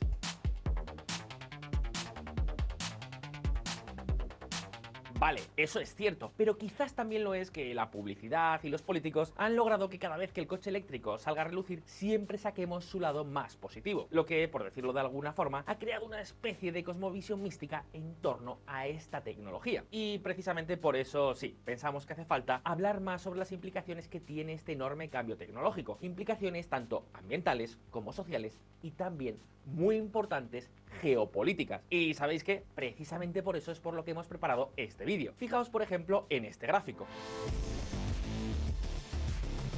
Lo que estáis viendo en pantalla es ni más ni menos que la cantidad de minerales que hacen falta para fabricar un vehículo eléctrico y un vehículo convencional, si excluimos el consumo de acero y aluminio. Como podéis ver, para fabricar un coche eléctrico se necesita mucha más cantidad de minerales, aproximadamente 6 veces más. Y no solo se trata de la cantidad, sino también de la variedad. Mientras que la fabricación de un coche convencional apenas necesita de cobre y manganeso, los coches eléctricos requieren también una cantidad destacada de litio, níquel, cobalto, grafito y una porción de tierras raras. Esto es algo que no solo encarece su producción, sino que también necesita cadenas de suministros mucho más complejas. Por ejemplo, además de mucha más minería, también hace falta transportar esa mayor cantidad de minerales desde su lugar de producción hasta los lugares donde se procesan y finalmente se emplean. Y por supuesto, los medios de extracción y transporte no son precisamente limpios. Desde las máquinas hasta los barcos, hablamos de actividades que emplean muchísimo diésel. Y ojo, porque esto no ha hecho nada más que empezar. ¿Queréis conocer la cara menos amable del coche eléctrico? Aquello que los activistas y los políticos nunca nos cuentan. ¿Queréis saber cómo es exactamente la transformación minera que está en marcha? Y lo que puede resultar aún más importante, ¿queréis saber quiénes son los protagonistas de toda esta revolución minera que se está gestando? Pues arranquemos.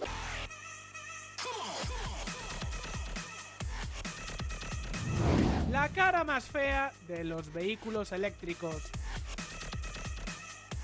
Querida comunidad de VisualPolitik, tal y como os acabamos de contar, fabricar un coche eléctrico necesita 6 veces más cantidad y el triple de variedad de minerales que fabricar un coche convencional. Así que la pregunta es, ¿qué implica todo esto? Pues bien, fijaos un momento en este gráfico.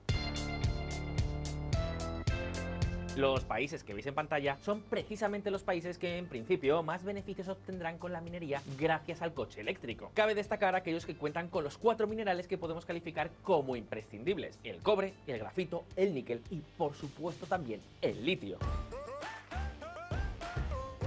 Entre los grandes protagonistas encontramos a países como Chile, China, Australia, Indonesia y también otros menos conocidos, como la República Democrática del Congo, un país que hoy por hoy tiene prácticamente el monopolio mundial del cobalto. Ni más ni menos que el 70% de todo el cobalto que se utiliza en el mundo procede de este país del África subsahariana. ¿Entendéis ahora por qué al principio del vídeo dijimos que la movilidad eléctrica dependía de la República Democrática del Congo? Un país, amigos, con una historia terrible del que, por cierto, ya os hemos hablado aquí en VisualPolitik. Pero por si no habéis visto ese vídeo os lo dejo en la descripción. Pero no nos desviemos. El caso es que hacerse con todos los minerales que necesitan los coches eléctricos no es una tarea nada pero que nada sencilla. Podemos, por ejemplo, echar un vistazo precisamente al caso del cobalto y el Congo. Este mineral, amigos, representa una de las mayores, si no la principal de todas, fuentes de ingresos de este país. Para que os hagáis una idea, la República Democrática del Congo produce más de 95.000 toneladas de cobalto cada año, una cantidad que se vino incrementando constantemente hasta el 2020, cuando la congelación de la actividad económica mundial causada por la COVID-19 frenó en seco este crecimiento. El caso es que de las 95.000 toneladas de producción anual, casi una quinta parte procede de minas artesanales y rudimentarias, cuya producción de cobalto se vende fundamentalmente a través de una empresa estatal llamada EGC. Tal y como os podéis imaginar, este tipo de minas, que han proliferado como setas, carecen de condiciones aceptables en materia de seguridad laboral, protección ambiental o salarios. De hecho, los mineros que extraen este cobalto imprescindible para la fabricación de coches eléctricos cobran menos de $3 diarios. Y ojo, porque hablamos de jornadas maratonianas que transcurren desde primera hora de la mañana hasta bien entrada la noche. Muchos informes tildan claramente esta situación de semiesclavitud. Queridos amigos, amigas, el acelerado cambio al coche eléctrico que están imponiendo las regulaciones públicas ha hecho que haga falta tanto cobalto que se mire para otro lado respecto a este tipo de minas que en la mayoría de los casos se encuentran muy próximas a núcleos de población.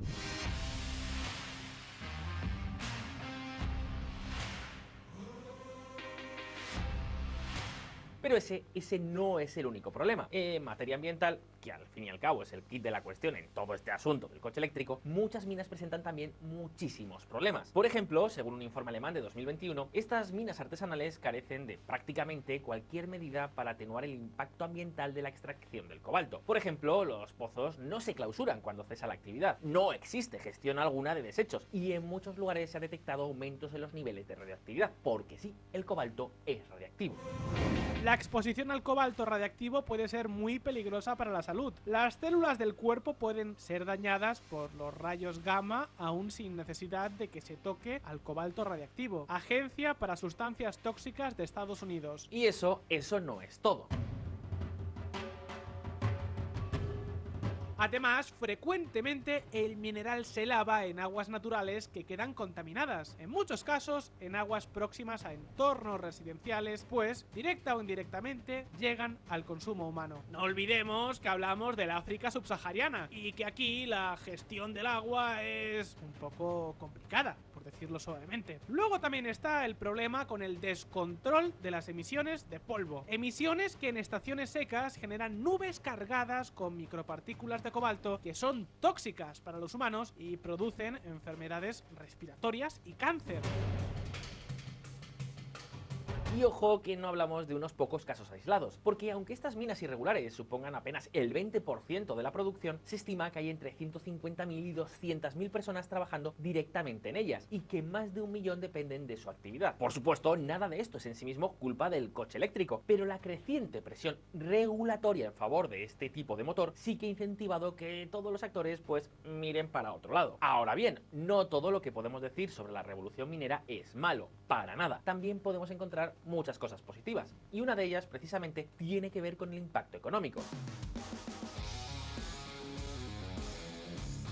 Muchos de los países productores de estos minerales claves van a ingresar enormes cantidades de dinero que van a poder utilizar para intentar escapar de la pobreza de una vez por todas. Eso siempre y cuando no haya políticos corruptos de por medio, lo que, para ser justos, pues resulta muy complicado. Políticos como el expresidente de la EGC, la empresa estatal congoleña que controla buena parte de la producción de cobalto en el país y que fue destituido en 2021 tras acreditarse, tomad asiento, un saqueo de 8.800 millones de dólares. Dinero que básicamente pues ha desaparecido. 3 de diciembre de 2021. El Congo destituye al líder minero en una nube de acusaciones de corrupción. El presidente de la compañía minera estatal de la República Democrática del Congo fue destituido el viernes tras largas acusaciones de que se habían perdido miles de millones de dólares en ingresos. Pero afortunadamente, como decíamos, no todo es malo. Y frente a todo lo que os hemos contado, las inversiones mineras también están mejorando la situación de muchas familias que ahora tienen un trabajo y una fuente de ingresos estable.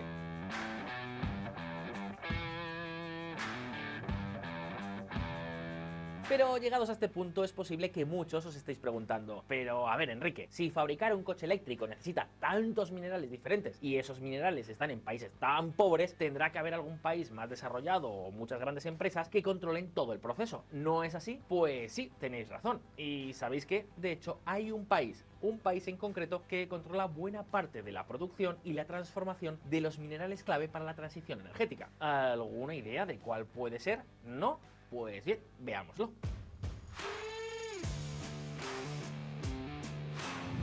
La batalla por la nueva revolución minera. Queridos amigos, amigas, os acabo de lanzar una pregunta cuya respuesta muchos estoy seguro ya tenéis clara y otros muchos pues seguramente sigáis dubitativos. Hoy por hoy, ¿qué país controla la extracción y la transformación de los llamados minerales del futuro? ¿Estados Unidos, los Países Bajos, Bélgica, quizás Suiza? Pues lo cierto es que no. En este caso la respuesta es... Sí, lo siento, no era nuestra intención, pero no nos queda más remedio que volver a hablar de China, de la República Popular China.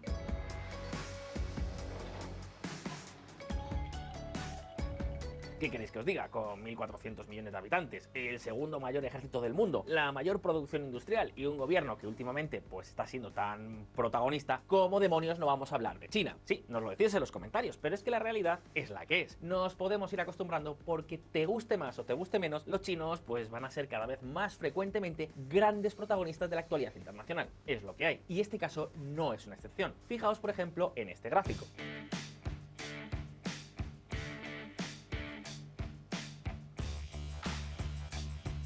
Tal y como podéis ver, China controla el procesamiento de casi todos los minerales clave para la transición energética, desde los coches eléctricos hasta las macrobaterías o los paneles solares. Es decir, en otras palabras, casi que podríamos decir que China controla la transición energética que los gobiernos occidentales quieren llevar a cabo.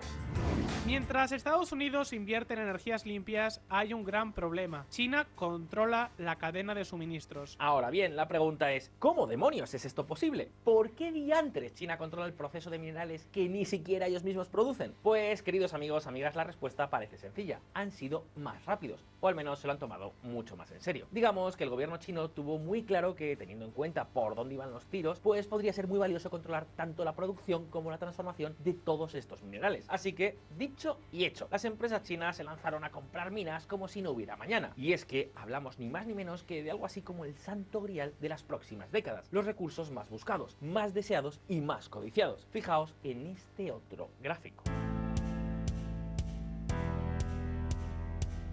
Lo que estáis viendo ahora es ni más ni menos cómo se espera que evolucione la demanda de todos y cada uno de estos recursos. Y ya lo veis, se espera que para el año 2040 la demanda de litio se multiplique por 42, la de grafito por 25, la de cobalto por 21, la de níquel por 19 y la de tierras raras por 7. Así que, no sé, no hace falta ser un reputado analista político o financiero para darse cuenta de lo que esto va a suponer. La dependencia estratégica de muchos países occidentales hacia China se va a disparar. La pregunta es, ¿quiere decir esto que China va a tener la sartén por el mango? Pues amigos, sí y no, o al menos no del todo, al mismo tiempo. Me explico. Por un lado, China controla la mayoría de estos minerales, así que su influencia puede llegar a ser gigantesca. Pero por otro lado, no podemos olvidar que la evolución tecnológica, la exploración y la búsqueda de alternativas viables puede ayudar a mitigar, que probablemente no a eliminar, ojo, esa dependencia. Por ejemplo, tenemos el caso de los vehículos de pila de hidrógeno, una tecnología de la que también os hemos hablado aquí en VisualPolitik y cuyo enlace al vídeo en el que hablábamos de ella os dejo en la descripción.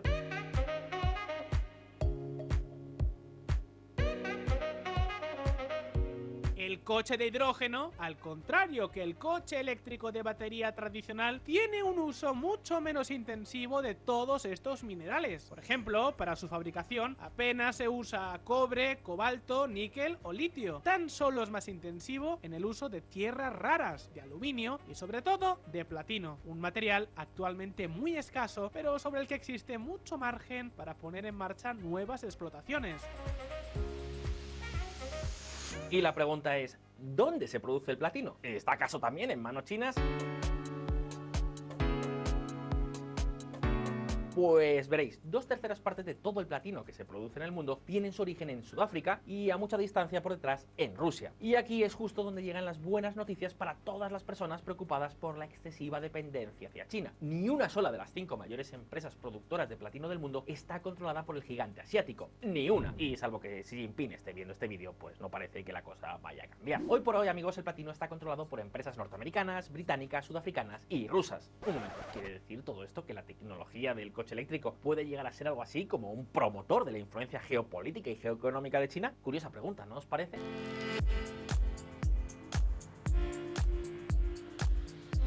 Sea como sea, puede que ni Tesla, ni Renault, ni Volkswagen lleguen a ser los mayores protagonistas de la transición al coche eléctrico. Puede que por encima de todos ellos esté China. Desde luego, esa es al menos la ambición que parece tener Xi Jinping. Pero dicho esto, turno para ti. ¿Realmente crees que puede ser un peligro que China controle los principales minerales?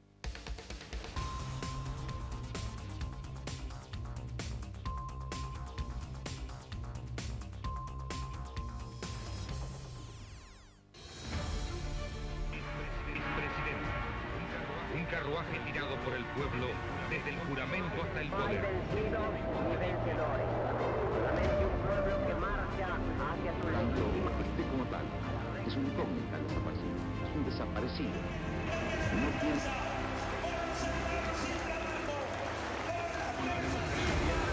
No solo se vota, sino que también se come, se educa. El clamor del pueblo y con el patriótico apoyo del ejército de la paz. País afuera. Quiero $1000 como prometieron. ¡No que devuelvan la guita! Los destinos de la patria puedan aparecer una plaza como esta. Y convicciones a las que no pienso dejar en la puerta de nuestra vida. Nunca más al Estado Nacional del país.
Canal 10 de Goya es la televisión abierta, libre y gratuita.